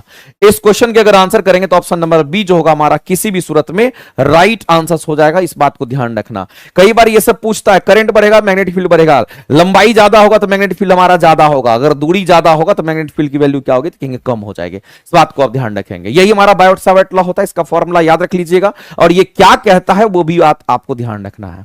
बताइए ये बात समझ में आया कि नहीं आया। आगे बढ़ते हैं। अगला कहता है कि कोई कण आर त्रिज्या की आर वृत्ताकार पथ में गमन कर रहा, अर्धवृत्त पूरा करने के पश्चात इसका विस्थापन क्या होगा। तो कंडीशन ये है मेरे भाई, वृत्त पूरा नहीं करना, आपको अर्धवृत्त पूरा करना है, यानी कि सेमी सर्कल की बात कर रहा है उसको पूरा करना है। और अगर आप अर्धवृत्त पूरा करते हैं, यदि आप अर्धवृत्त को अगर पूरा करते तो आपको विस्थापन बताना है कि हमारा विस्थापन कितना होगा। मेरे भाई इस बात को आप सीधा समझिए, अर्धवृत्त बनाने की बात कर रहा है तो अर्धवृत्त आप बना लीजिए। आपको पता होगा कि अर्धवृत्त कहने का मतलब ये हमारा अर्धवृत्त हमारा हो गया। अब मान लेते हैं किसी एक जगह से चलना शुरू किया, इस पॉइंट से चलना शुरू किया और इस पॉइंट पर वो पहुंच रहा है, और इसकी त्रिज्या कितनी दे रखी, तो ये त्रिज्या आपको क्वेश्चन में बोल दिया कि यहां से यहां तक की जो त्रिज्या है वो आपको आर दे रखा है। लेकिन जो पाथ है, चलने का जो पाथ है ये नहीं है, चलने का पाथ हमारा ये है, क्योंकि क्वेश्चन में ऐसा बोला कि हमको चलना है तो अर्धवृत्ताकार पथ में चलना है, और जिसकी त्रिज्या कितनी है तो यहां पर आपको आर दे रखा है। तब कहता है कि बताइए विस्थापन क्या होगा। मेरे भाई हम सभी लोग जानते हैं जब कभी भी हम लोगों को विस्थापन कैलकुलेट करने की बात आती है, जब भी विस्थापन कैलकुलेट करते हैं जिसको हम लोग डिस्प्लेसमेंट के नाम से जानते हैं, और एक बात आप हमेशा के लिए दिमाग में बैठा लीजिए, जो विस्थापन हमारा होता है ये न्यूनतम दूरी को विस्थापन कहते हैं, इस बात को ध्यान रखना। किसको कहेंगे तो न्यूनतम दूरी को विस्थापन कहते हैं। और न्यूनतम दूरी कब मिलेगा तो आपको याद रखना कि स्ट्रेट लाइन में मिलता है। जब कभी भी आप कहीं भी जाते हैं, आप सीधी रेखा में अगर चलते हैं तो वो आपको न्यूनतम दूरी होता है, और वही आपका स्ट्रेट लाइन आपको विस्थापन कहलाता है। इस बात को आप ध्यान रखेंगे। एक तो मेरे भाई ये हमारा थ्योरेटिकल कांसेप्ट होता है, दूसरा हमारा क्या होता है मैथमेटिकल फार्मूला भी होता है, इस बात को आप ध्यान रखना। फार्मूला हमारा विस्थापन का क्या होगा, डिस्प्लेसमेंट का फार्मूला क्या होगा, तो आप इस बात को ध्यान रखेंगे। जो हमारा विस्थापन है इसको हम लोग डिस्प्लेसमेंट यहां पर कह रहे हैं, इसकी अगर हम बात करें तो इसका एक मैथमेटिकल हमारा फार्मूला भी होता है। डिस्प्लेसमेंट का मैथमेटिकल फार्मूला हमारा क्या होगा, इसको हम लोग डीएक्स कहते हैं। डीएक्स का मतलब समझते हैं क्या है, डीएक्स का मतलब होता है हमारा बहुत कम दूरी को बताता है, और जब बहुत कम दूरी की बात कर रहा है इसका मतलब है जैसे दूरी को एक्स कहते हैं, दूरी को यहां पर अगर कोई बोलता है कि बताओ दूरी क्या है, तो आप क्या कहेंगे सर दूरी जो है एक्स जो है हमारा क्या है, ये दूरी है। अगर कोई कहेगा बताओ न्यूनतम दूरी क्या है तो क्या कहोगे, तो मेरे भाई सीधा कहोगे कि सर दूरी अगर एक्स है तो न्यूनतम दूरी को डीएक्स लिखेंगे, इसमें दिक्कत क्या है, ऐसा हम लोग कहते हैं। और न्यूनतम दूरी हमारा विस्थापन होता है। अब इस डीएक्स का मैथमेटिक्स ये कहता है कि डीएक्स का मतलब होता है चेंज, चेंज कहने मतलब हमारा फाइनल जो एक्स है उसमें से इनिशियल जो हमारा एक्स होगा उसको घटा देंगे, यानी कि दो बिंदुओं के बीच की जो दूरी होगी हमारा डायरेक्ट निकल जाएगा, इस बात को ध्यान रखना। तो क्वेश्चन आपको न्यूमेरिकल भी इस पर भी आता है और आपको थ्योरेटिकल क्वेश्चन इस पर आता है। तो आपसे जो क्वेश्चन पूछा गया है मेरे भाई इसी तरीके से क्वेश्चन पूछा गया है, और आपसे अर्धवृत्त में पूछा गया। तो बताइए अगर आपको ए से बी पे जाना था, मान लेते हैं आप यहां से चल करके यहां पर पहुंचे, और जो आपका पाथ है, जो आपका रास्ता था, वो आपका पाथ कौन था, तो इधर से चलना था आपको। इधर से चल करके आप यहां पर पहुंचे, यहां से यहां पहुंचे। हमें यह बताइए अगर यहां से आपको यहां जाना होगा तो सीधा रास्ता कौन सा होगा, जो सीधा रास्ता होगा कौन सा होगा, तो यही वाला सीधा रास्ता होगा। क्योंकि इधर जाएंगे तो घूम के जाएंगे, इसका मतलब ये विस्थापन नहीं देगा। देगा विस्थापन कौन, तो विस्थापन हमारा ये देगा। और हम कहेंगे जब ये विस्थापन हमारा देगा तो विस्थापन कितना हो जाएगा, तो यहां से हमको सेंटर से यहां तक की दूरी आर दे रखी है, तो सेंटर से यहां तक की दूरी आर होगी, तो कहने का मतलब है आर प्लस आर मिलकर के 2r हमारा हो जाएगा। यानी कि मेरे भाई फाइनली हमारे इस क्वेश्चन के जो आंसर्स हैं वो 2r आ गए, और हम विस्थापन यहां पर डायरेक्ट कह सकते हैं कि इस क्वेश्चन का आंसर हमारा क्या होगा, तो सी करेक्ट हो जाएगा, इसमें कोई दिक्कत नहीं है। आर प्लस आर करेंगे 2r हो जाएगा। बताइए निकला कि निकला, ऑप्शन नंबर सी राइट हो जाएगा।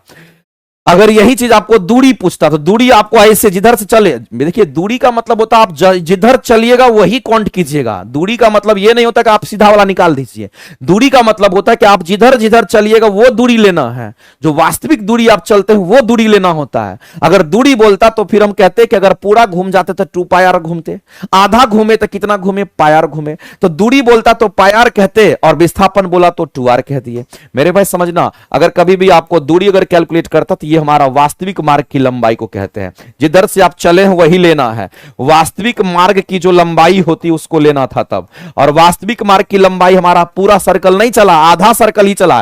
पूरा सर्कल चलता तो 2πr होता परिधि, आधा सर्कल चला इसका मतलब हमारा उसका आधा हो जाएगा, यानी कि हम πr कह देंगे। और यहीं पर विस्थापन की अगर हम बात कर ली, विस्थापन कितना होगा, तो मेरे भाई आर प्लस आर यानी 2r, जो कि सीधी रेखा में हमें प्राप्त होता है। इस बात को ध्यान रखना। आगे चलते हैं नेक्स्ट। अगला कहता है मेरे भाई आप ये बताइए कौन सा स्टेटमेंट हमारा क्या तो सही है, और सही आदर्श वोल्टमीटर का प्रतिरोध क्या होगा। आदर्श एमीटर के बारे में हमने आपको कई बार बोला है मेरे भाई, इस बात को आप ध्यान रखना। ये आदर्श टर्म लग गया ना, समझ लेना कि आदर्श वैसे कोई चीज पॉसिबल होता नहीं है, लेकिन अगर आदर्श एमीटर अगर लग गया तो हम सभी लोग जानते हैं एमीटर जो हमारा होता है इसका काम क्या होता है। एमीटर करंट को मापता है, तो ज्यादा से ज्यादा करंट को मापेगा। हमारा एमीटर ऐसा होना चाहिए जो ज्यादा से ज्यादा करंट को माप पाए, क्योंकि ये करंट मापने वाला डिवाइस होता है। अगर एमीटर ज्यादा से ज्यादा करंट को अगर मापेगा, इसका मतलब कहीं ना कहीं उसका रेजिस्टेंस जो होना चाहिए वो बहुत कम होना चाहिए, तभी तो करंट ज्यादा पास करेगा उससे। इसका मतलब मेरे भाई अगर कोई आदर्श एमीटर, हमारा एमीटर नहीं कोई अगर आदर्श एमीटर, इसका मतलब इसका प्रतिरोध जो होगा वो शून्य होना चाहिए। इसका प्रतिरोध कैसा होना चाहिए, इसका प्रतिरोध शून्य होना चाहिए। इस बात को ध्यान रखना, क्योंकि एमीटर का मतलब होता है करंट ज्यादा लेना चाहिए, वो ज्यादा करंट लेगा तभी तो रीड करेगा। वो तो ज्यादा करंट उसी में पास करता है जिसका रेजिस्टेंस बहुत कम होता है। यहां अगर आदर्श अगर एमीटर बोल दिया इसका मतलब मेरे पास जीरो रेजिस्टेंस तक वो पहुंच जाता है, इस बात को ध्यान रखना। और इसी तरीके से अगर आपसे यहां पर आदर्श वोल्ट मीटर की अगर बात करता है तो आपको ध्यान रखना है ये जो हमारा आदर्श वोल्ट मीटर होता है इसका जो प्रतिरोध हमारा होना चाहिए वो क्या होना चाहिए, इसके प्रतिरोध की अगर हम बात करते हैं इसी का जस्ट उल्टा प्रतिरोध हमारा रेजिस्टेंस होता है ये हमारा अनंत होता है। ये दो बात मेरे भाई मैंने क्लासेस में भी आपको कितनी बार पढ़ाया है और शायद आप इसको लगातार ध्यान में रखिएगा क्योंकि आपको क्वेश्चन हमेशा आते रहता है। और वोल्ट मीटर को जब भी हम अगर कहीं पर मेजरमेंट करेंगे वोल्टेज को मापेंगे तो वोल्ट मीटर हमेशा समानांतर क्रम में उसके साथ जोड़ेंगे तार के साथ, लेकिन एमीटर से जब करंट मापेंगे किसी भी सर्किट में जो कितना करंट का फ्लो कर रहा है तो इस एमीटर को उसके साथ सीरीज में जोड़ करके हम निकाल सकते हैं करंट को। तो मेरे भाई यहां पर इन दोनों के बारे में अगर पूछिए वोल्ट मीटर का प्रतिरोध अनंत होता बिल्कुल सही, आदर्श एमीटर का प्रतिरोध शून्य होता, दोनों सही है, इसका मतलब ये करंट दोनों स्टेटमेंट सही है। इस क्वेश्चन का अगर आंसर करेंगे तो ऑप्शन नंबर आपका क्या हो जाएगा, एक और दो दोनों करेक्ट हो जाएगा। ऑप्शन नंबर आपका क्या हो जाएगा तो मेरे भाई सी करेक्ट हो जाएगा, इस बात को ध्यान रखना। प्रकाश वर्ष किसकी इकाई होती है मेरे भाई, नाम से लगता है कि प्रकाश वर्ष आपको लग रहा होगा मेरे भाई, लेकिन ये प्रकाश वर्ष दूरी का मात्रक होता है और हम सभी लोग जानते हैं कि एक प्रकाश वर्ष कितने के बराबर होता है, आप ही बताइए एक प्रकाश वर्ष जो होता है ये कितने के बराबर होता है। तो 1 लाइट ईयर जो हमारा एक प्रकाश वर्ष होता है 9.46 इंटू 10 टू द पावर कितना, तो 15 मीटर के बराबर होता है। किलोमीटर में निकाल सकते हैं, मीटर को किलोमीटर में बदल दीजिए कोई दिक्कत नहीं है। 9.46 गुना में कितना, तो 10 के पावर हमारा 12 किलोमीटर हमारा हो जाएगा। जिस भी यूनिट में आपसे पूछेगा आप आंसर कर सकते हैं। तो प्रकाश वर्ष किसका यूनिट है मेरे भाई, प्रकाश वर्ष हमारा ये देखो दूरी का मात्रक मीटर होता है, दूरी का मात्रक किलोमीटर होता है, इसका मतलब प्रकाश वर्ष कहीं ना कहीं दूरी का मात्रक होता है और आप आंसर करेंगे सीधा का सीधा आंसर हमारा यहां पर बी करेक्ट हो जाएगा। नेक्स्ट, नाभिकीय रिएक्टर में कंट्रोल रड का इस्तेमाल करते हैं, कैडमियम बोरोन का हम लोग इस्तेमाल करते हैं। एक बात आप ध्यान रखेंगे मेरे भाई, ये क्वेश्चन भी आपके लिए बहुत इंपॉर्टेंट है। हम लोग किसकी बात कर रहे हैं, तो यहां पर न्यूक्लियर रिएक्टर की हम बात कर रहे हैं और हम सभी लोग जानते हैं कि हमारा जो न्यूक्लियर रिएक्टर होता है, ये जो हमारा न्यूक्लियर रिएक्टर होता है, इस न्यूक्लियर रिएक्टर के अंदर हम लोग जो ईंधन यूज करते हैं वो ईंधन कौन सा यूज करते हैं, इसके अंदर जो ईंधन यूज करते हैं, जो फ्यूल यूज करते हैं वो फ्यूल कौन सा होता है। खास करके मेरे भाई जो फ्यूल यूज करते हैं वो हमारा यहां पर यूरेनियम होता है, इस बात को ध्यान रखना। आप थोरियम भी यूज कर सकते हैं, आप प्लूटोनियम का भी इस्तेमाल कर सकते हैं, लेकिन सबसे ज्यादा इस्तेमाल होने वाला यूरेनियम होता है। इस न्यूक्लियर रिएक्टर की अगर बात करते हैं तो हमारा किस पर काम करता था, नाभिकीय विखंडन के प्रिंसिपल पे काम करता है। ये किस पर काम करता, तो ये नाभिकीय विखंडन की हम बात करते हैं उस पर काम करता है। नाभिकीय विखंडन के ये सिद्धांत पर हमारा न्यूक्लियर रिएक्टर काम करता है, ये लाइन आपको ध्यान रखना है। दूसरी बात आपको ध्यान रखना है मेरे भाई कि इस न्यूक्लियर रिएक्टर के अंदर हम लोग क्या करते हैं, तो न्यूक्लियर रिएक्टर एक्चुअली जो हमारा होता है इसमें कंट्रोल चेन रिएक्शन होता है। इसमें कैसा होता है तो आपको ध्यान रखना है, इसमें कंट्रोल्ड चेन रिएक्शन होता है, जो एक काम होगा वही बार बार होगा, इसलिए कंट्रोल चेन रिएक्शन हमारा होता है, लगातार चलता रहता है। कई बार ये पूछता है कंट्रोल चेन रिएक्शन होगा कि अनकंट्रोल चेन रिएक्शन होगा, तो मेरे भाई हमारे ये हाथ में रिएक्टर होता है और हमारा एक पावर प्लांट है जिसको हम लोग कंट्रोल करके चलाते हैं, लेकिन कंट्रोल करने के लिए इसमें कंट्रोलिंग रड का इस्तेमाल किया जाता है। इसी न्यूक्लियर रिएक्टर के अंदर हम लोग क्या करते हैं, इसमें कंट्रोलिंग रड का इस्तेमाल करते हैं, इस बात को ध्यान रखेंगे। ये जो कंट्रोलिंग हमारा रड होता है और कंट्रोलिंग रड में अगर आप देखेंगे तो बोरोन का हम लोग रड यूज करते हैं, साथ ही साथ आप देखेंगे तो कैडमियम का आपको रड यहां पर इस्तेमाल होता है। इसके साथ साथ आप देखेंगे तो हाफनियम का रड हमारा इस्तेमाल होता है। याद रखना मेरे भाई हाफनियम का रड इस्तेमाल होता है, कई बार एग्जाम में पूछ लेता है ये वाला भी टर्म।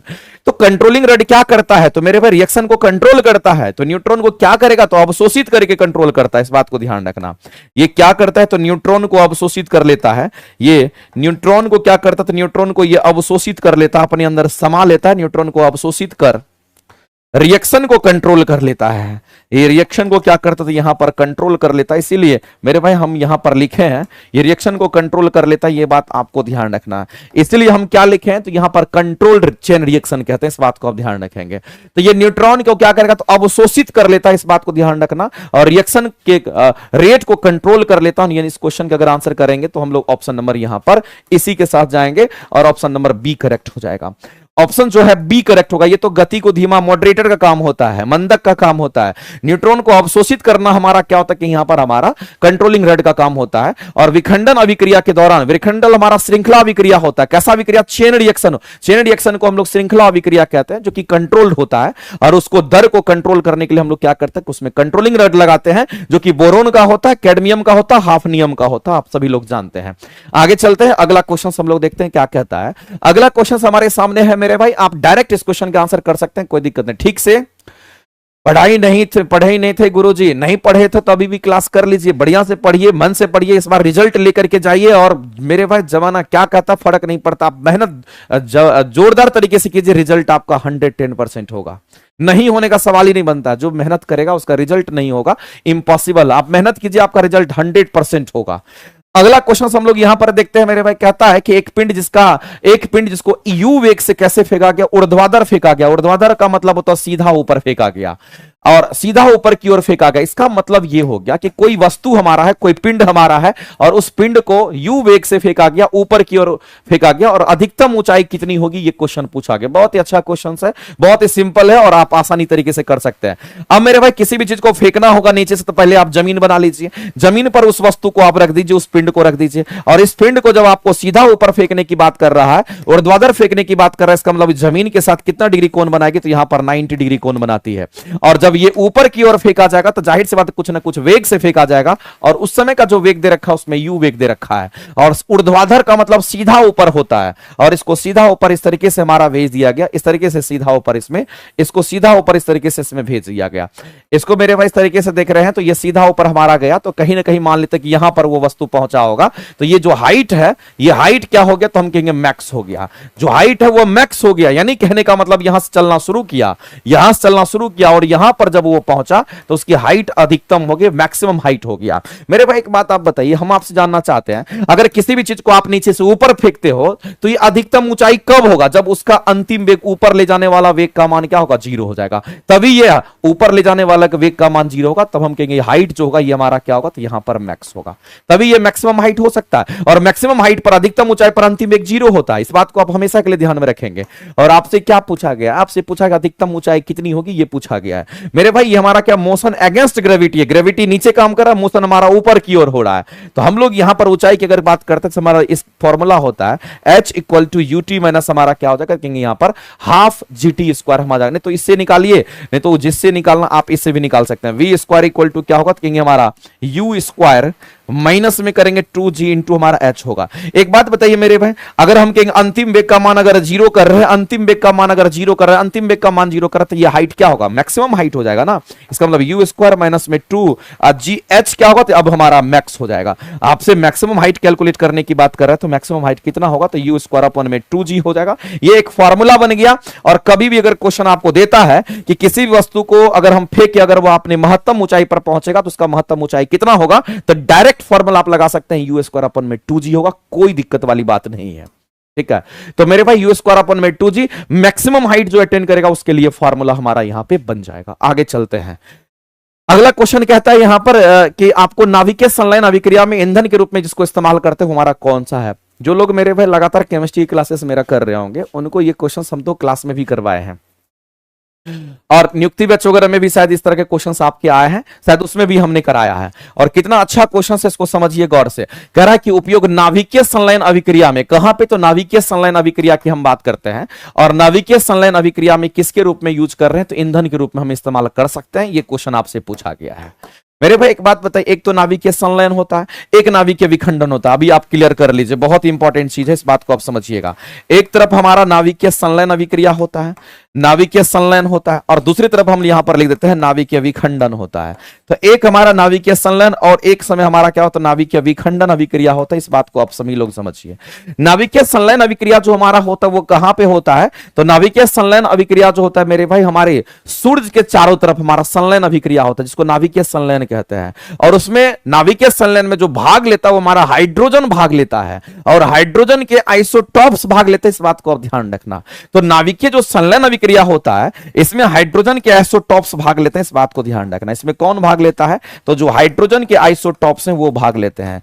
इसमें हाइड्रोजन के आइसोटॉप्स भाग लेते हैं। और हाइड्रोजन के जो आइसोटॉप्स हैं वो कौन कौन होंगे, तो आपको ध्यान रखना मेरे भाई। एक तो हमारा ड्यूटेरियम इसमें भाग लेता है, एक तो हमारा ड्यूटेरियम की हम बात करते हैं, किसकी बात कर रहे हैं, तो एक तो हमारा ड्यूटेरियम भाग लेता है, और दूसरा जो हमारा होता है वो हमारा ट्राइटियम भाग लेता है। इस बात को आप ध्यान रखेंगे, ड्यूटेरियम और ट्राइटियम हमारा भाग लेता है।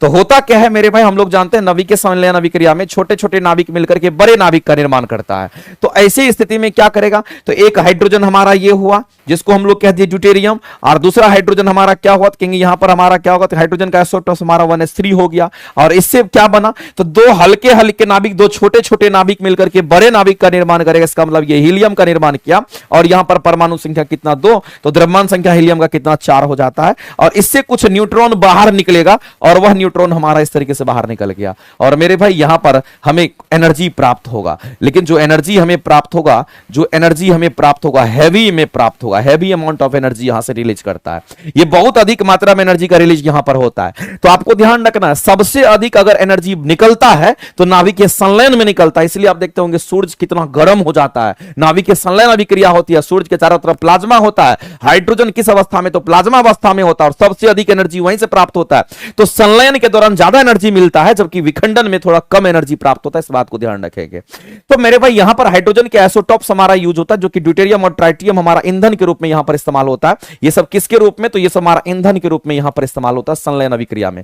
लेकिन अगर नाभिकीय विखंडन की अगर हम बात करते हैं, यहां जो हम लोग ईंधन यूज करते हैं, ये ईंधन किस रूप में यूज होगा, तो यूरेनियम हमारा इस्तेमाल होता है। यहां पर कौन होगा, तो यूरेनियम हो गया, यहां पर कौन होगा, तो थोरियम हो गया, यहां कौन, तो प्लूटोनियम हमारा हो गया, एटसेट्रा। मेरे भाई ये सब नाभिकीय विखंडन में यूज होता है। लेकिन एक बात जान लीजिए, नाभिकीय संलयन में ज्यादा एनर्जी मिलेगा, जबकि नाभिकीय विखंडन में कम एनर्जी हमें प्राप्त होता है, इस बात को भी आप ध्यान रखेंगे। तो एक नाभिकीय संलयन, एक हमारा नाभिकीय विखंडन, इस तरीके से हम लोग यहां पर समझते हैं, कोई दिक्कत नहीं है। तो मेरे भाई इसमें किसका इस्तेमाल करेंगे, ड्यूटेरियम ट्राइटियम का इस्तेमाल होगा। और आप इस क्वेश्चन का अगर आंसर करेंगे तो ऑप्शन नंबर आपका क्या हो जाएगा, आपका ये भी सही है और ये भी सही है, क्योंकि हम लोग को नाभिकीय संलयन के बारे में बोला गया है, और नाभिकीय संलयन में हम ड्यूटेरियम और ट्राइटियम का ही इस्तेमाल करते हैं, यानी ये दोनों सही है। मेरे भाई ये वाला जो फ्यूल हमारा होता है, यूरेनियम और प्लूटोनियम जो हमारा यूज होता है, ये नाभिकीय विखंडन के लिए इस्तेमाल होता है। ये किसका फ्यूल है, तो ये नाभिकीय विखंडन का हमारा ईंधन है, इस बात को ध्यान रखेंगे। ये नाभिकीय विखंडन का हमारा क्या, तो कहेंगे यहां पर ईंधन है, इस बात को ध्यान रखना। जबकि ये दोनों हमारा क्या था, नाभिकीय संलयन का यहां पर ईंधन है, इस बात को ध्यान रखना। ये नाभिकीय संलयन का ईंधन है, इस बात को आप ध्यान रखें। नाभिकीय संलयन का जो ईंधन हमारा होगा वो हमारा ये दोनों है, नाभिकीय विखंडन का जो ईंधन है वो हमारा ये होता है, इस तरीके से। तो बताइए इसमें से कौन कौन सा सही था हमारा ईंधन के रूप में नाभिकीय संलयन में, तो ड्यूटेरियम ट्राइटियम हमारा 1 और 2 करेक्ट है, यानी इस क्वेश्चन का अगर आंसर करेंगे तो ऑप्शन नंबर ए करेक्ट हो जाएगा। ऑप्शन जो है हमारा ए करेक्ट हो जाएगा। और याद रखिए ना कि नाभिकीय संलयन में ज्यादा एनर्जी रिलीज करता है एज कंपेयर टू नाभिकीय विखंडन, इस बात को भी हम हमेशा के लिए ध्यान में रखना, क्योंकि क्वेश्चन जो है आपका कहीं से भी आपके सामने में अगर आ गया तो आप आसानी से मेरे भाई इस क्वेश्चन के आंसर कर सकते हैं, इसमें कहीं से कोई दिक्कत नहीं है, इसमें कहीं से कोई दिक्कत नहीं। और एक और बात आप समझ लीजिए, जो नाभिकीय विखंडन हमारा होता है कम तापमान पर स्टार्ट होता है, ये क्वेश्चंस भी आपके लिए बहुत इंपॉर्टेंट है। नाभिकीय विखंडन मेरे भाई निम्न तापमान पर स्टार्ट हो जाता है, ये निम्न तापमान की हम बात करते हैं, ये निम्न तापमान पर हमारा क्या होता है, स्टार्ट हो जाता है। ये रिएक्शन हमारा निम्न तापमान पर स्टार्ट हो जाता है, इस बात को आप ध्यान रखेंगे, ये निम्न तापमान पर स्टार्ट हो जाता है। जबकि नाभिकीय संलयन की अगर बात करते हैं तो ये हमारा उच्च तापमान पर स्टार्ट होता है। उच्च ताप तथा उच्च दाब दोनों चीज हमारा होता है, उच्च ताप तथा उच्च दाब पर हमारा क्या होता है, ये हमारा स्टार्ट होता है, इस बात को आप ध्यान रखेंगे। ये उच्च ताप तथा उच्च दाब दोनों चीज उच्च होना चाहिए। टेम्परेचर, अगर हम कहते हैं कि सूर्य के पास, सूर्य से अगर प्रकाश निकल करके पृथ्वी पर आती है या सूर्य पृथ्वी को गर्म करती है, इसका मतलब वहां पर नाभिकीय संलयन हो रहा है। तो नाभिकीय संलयन होगा तो हम कहेंगे वहां पर हमारा प्लाज्मा बनता है, और प्लाज्मा का तापमान बहुत अधिक होता है, इसलिए ये उच्च तापमान पर ये क्रियाएं होती है, जबकि ये क्रियाएं आपको निम्न तापमान पर होती है। ये भी एक क्वेश्चन है, इस बात को आप ध्यान रखें, नोट करके लिख लीजिएगा। और सब कुछ थ्योरी की क्लासेस में हम कराते हैं, आप बारीकी से थ्योरी को खाली रिवीजन करते रहिएगा, देखिएगा एक एक क्वेश्चन आपके सामने निकल करके आता है। चलिए आगे, अगला कहता है किसी विलयन की मोललता, ये देखो ये मोलरता नहीं है, मोललता, और मोललता को स्मॉल m से हम दिखाते हैं। मोललता को हम लोग किससे दिखाते हैं, मेरे भाई आपको ध्यान रखना, ये मोललता है, मोलरता नहीं है। मोललता को हम लोग किससे, इसको मोललिटी कहते हैं, इसको हम लोग क्या कहते हैं, इसको हम लोग मोललिटी के नाम से जानते हैं। और जो मोललिटी होता है हमारा स्मॉल m से दिखाया जाता है। और अगर मोललिटी की अगर हम बात करते हैं ये हमारा क्या होगा, तो मेरे भाई इस बात को ध्यान रखना, ये मोललिटी जो हमारा होता है ऊपर में हमारा क्या होगा, तो सॉल्यूट का मोल ऑफ सॉल्यूट हमारा ऊपर में होता है, और नीचे में हम लोग क्या लेते हैं, तो नीचे में हम लोग मास ऑफ सॉल्वेंट सॉल्यूशन का हम लोग यहां पर लेते हैं। तो मोल्स ऑफ सॉल्यूट हमारा ऊपर में होगा, मोल्स ऑफ सॉल्यूट, सॉल्यूट का मतलब आप समझते होंगे जिसकी मात्रा कम होती है उसको सॉल्यूट कहते हैं। ये हमारा इस तरीके से मोल ऑफ सॉल्यूट जो हमारा होगा वो कहां, तो ऊपर में होगा।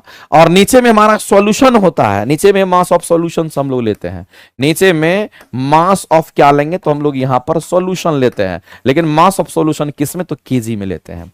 मास ऑफ सॉल्यूशन हम लोग किस में लेंगे, तो यहां पर केजी में लेंगे, इस बात को आप ध्यान रखेंगे। इसलिए इसका जो यूनिट निकल करके आता है, इसका जो यूनिट निकल करके आता है, यूनिट हमारा क्या होगा, तो मोलिलिटी का जो यूनिट होता है हमारा क्या होगा, क्योंकि यहां पर हमारा मोल पर यूनिट केजी होता है, मोल पर यूनिट केजी होता है। जबकि अगर हम मोलरिटी की बात करते हैं, किसकी बात, ये तो मोललता था ना, तो एक हमारा होता है मोलरता और एक हमारा होता है मोलरता, ध्यान रखेंगे। दूसरा हमारा क्या होता है, किसको हम लोग मोलरता कहते हैं, इसको मोलरिटी के नाम से हम लोग जानते हैं। ये मोलरिटी जो हमारा होता है इसको कैपिटल एम से हम लोग दिखाते हैं। मोलरिटी हमारा एम जो होता है ये क्या होगा, तो मेरे भाई इसमें हम लोग वॉल्यूम लेते हैं और कुछ नहीं, बस थोड़ा सा अंतर होता है इसमें। यहां पर भी मास ऑफ सॉलिड तो हमारा होगा ही होगा, यहां पर भी हम कहते हैं, सॉरी मास ऑफ सॉलिड कह रहे हैं, यहां पर हमारा मोल ऑफ सॉलिड तो हम लोग लेते ही हैं, यहां पर मोल ऑफ सॉल्यूट तो हम लोग ऊपर में लेंगे ही लेंगे, लेकिन नीचे में हमारा क्या होगा, तो वॉल्यूम ऑफ सॉल्यूशन हम लोग लेते हैं, यानी कि वॉल्यूम ऑफ सॉल्यूशन हम लोग लेते हैं, इस बात को ध्यान रखना। तो वॉल्यूम ऑफ जो सॉल्यूशन हमारा होता है ये किस में लेते हैं, तो इसमें हम लोग लीटर में लेते हैं, इसलिए इसका यूनिट बदल जाता है। और इसका यूनिट अगर आप देखेंगे, मोलरता का जो यूनिट हमारा होता है, इसका यूनिट क्या होगा, तो मोल पर लीटर होता है, इसका यूनिट मोल पर लीटर हमारा होता है, जबकि इसका यूनिट हमारा मोल पर केजी होता है। दोनों में ये भी अंतर है, यूनिट का भी अंतर होता है। एक तो मोलिलिटी की हम बात कर रहे थे और एक हम मोलरिटी की बात कर रहे थे। मोलिलिटी और मोलरिटी इस तरीके से आपका होता है। तो मेरे भाई आपसे मोललता पूछा गया, स्मॉल एम की बात कर रहे हैं, तो आप इसके साथ जाएंगे, मोल पर केजी देखेंगे, तो यहां पर विलय में मोल की संख्या प्रति लीटर बोला, लीटर तो नहीं होगा हमारा, उसके लिए मोलरिटी हो जाएगा। ये जो आपको दे रखा है ये कहीं ना कहीं आपको मोलरिटी के बारे में बता रहा है। विलय के मोल की संख्या प्रति किलोग्राम बोल रहा है, इसका मतलब मेरे भाई कहीं ना कहीं हमारा यही राइट आंसर हो जाएगा, ये हमारा राइट आंसर हो जाएगा। मोल की संख्या प्रति किलोग्राम हम लोग यहां पर लेते हैं, इस बात को आप ध्यान रखिएगा। Mass of solvent in KG, mass of solution नहीं, यहां पर मास ऑफ सॉल्वेंट कर लीजिए, इसको आप क्या कर लीजिए, मास ऑफ सॉल्वेंट आप कर लीजिए। यहां पर mass of solvent in KG हमारा होगा, यहां पर क्या करेंगे, तो mass of solvent in KG हम लोग यहां पर लेंगे। तो विलय के मोल की संख्या प्रति किलोग्राम विलायक में लेते हैं, इस बात को ध्यान रखना, जबकि ये हमारा विलियन में होता है। मोलरिटी हमारा विलियन में कैलकुलेटेड होता है और ये विलायक में कैलकुलेटेड होता है। तो हम लोग इस तरीके से आंसर करेंगे, ऑप्शन नंबर बी करेक्ट हो जाएगा। आगे चलते हैं, अगला है फैराडे के विद्युत अपघटन का प्रथम नियम। देखो इसमें दो नियम होता है और दोनों इंपॉर्टेंट है और दोनों ऑप्शन में दे रखा है। क्वेश्चन ये है मेरे भाई, हम लोग जानते हैं कि फैराडे का इलेक्ट्रोमैग्नेटिक, सॉरी फैराडे का हम लोग यहाँ पर क्या इलेक्ट्रोस्टैटिक देखते हैं, तो इलेक्ट्रोलाइट्स की अगर हम बात करते हैं, तो मेरे भाई फैराडे लॉ ऑफ इलेक्ट्रोलिसिस की अगर हम बात करते हैं, हम किसकी बात कर रहे हैं, तो आपको ध्यान रखना है फैराडे लॉ ऑफ इलेक्ट्रोलिसिस की हम बात करते हैं। फैराडे लॉ ऑफ इलेक्ट्रोलिसिस की अगर हम बात करते हैं, तो एक बात आप जान लीजिए, ये जो फैराडे लॉ ऑफ इलेक्ट्रोलिसिस हमारा होता है, इसके कितने नियम है, तो इसके दो नियम होते हैं।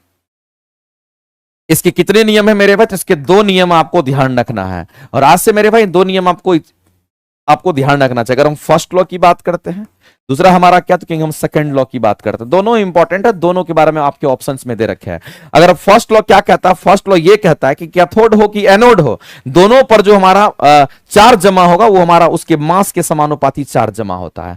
क्यू क्या है, तो चार्ज है, एम क्या है, तो द्रव्यमान है। ये दोनों आपस में क्या होगा, तो समानुपाती का रिलेशन रखता है। और यहां से एम इक्वल टू हमारा जेड और क्यू बराबर आई टी होता है, तो जेड आई टी निकल करके आ जाता है। क्यू चार्ज है ना, चार्ज बराबर आई इंटू टी होता है, करंट इंटू टाइम होता है। और जेड जो हमारा होता है ये क्या होता है, ये हमारा इक्विवेलेंट कांस्टेंट होता है, या फिर हम केमिकल इक्विवेलेंट कांस्टेंट इसको जेड को कहते हैं। और इसकी वैल्यू कितनी, तो 96,500 होती है। मैंने आपको कई बार बोला इतना कूलम्ब होता है। तो यहां पर फर्स्ट लॉ से ये रिलेशन हम लोग को मिलता है, एम समानुपाती क्यू का मिलता है। और आपसे मेरे भाई प्रथम नियम के बारे में ही चर्चा किया गया है, तो आप आसानी से प्रथम नियम के बारे में सोच सकते हैं। कह किसी इलेक्ट्रोड पर मुक्त या निक्षेपित पदार्थ की जो मात्रा होगी, पदार्थ की मात्रा को हम किससे दिखाते हैं, एम से दिखाते हैं। प्रवाहित आवेश की मात्रा का क्या होगा, आवेश को क्यू से दिखा, तो दोनों समानुपाती होगा। यानी कहने का मतलब एम समानुपाती क्या हो, क्यू होगा। ये आपका पहला नियम कहता है, यही हमारा करेक्ट हो जाएगा। अगला हमारा क्या कहता है कि विभिन्न विद्युत अपघटन में समान मात्रा में विद्युत धारा विद्युत प्रवाहित करने पर मुक्त पदार्थ की जो मात्राएं हैं, मुक्त पदार्थ की जो मात्रा इसको एम से दिखाते हैं, उनके रासायनिक तुल्यांक का समानुपाती होता है। रासायनिक तुल्यांक को ई से दिखाते हैं और ये एम और ई समानुपाती होता है।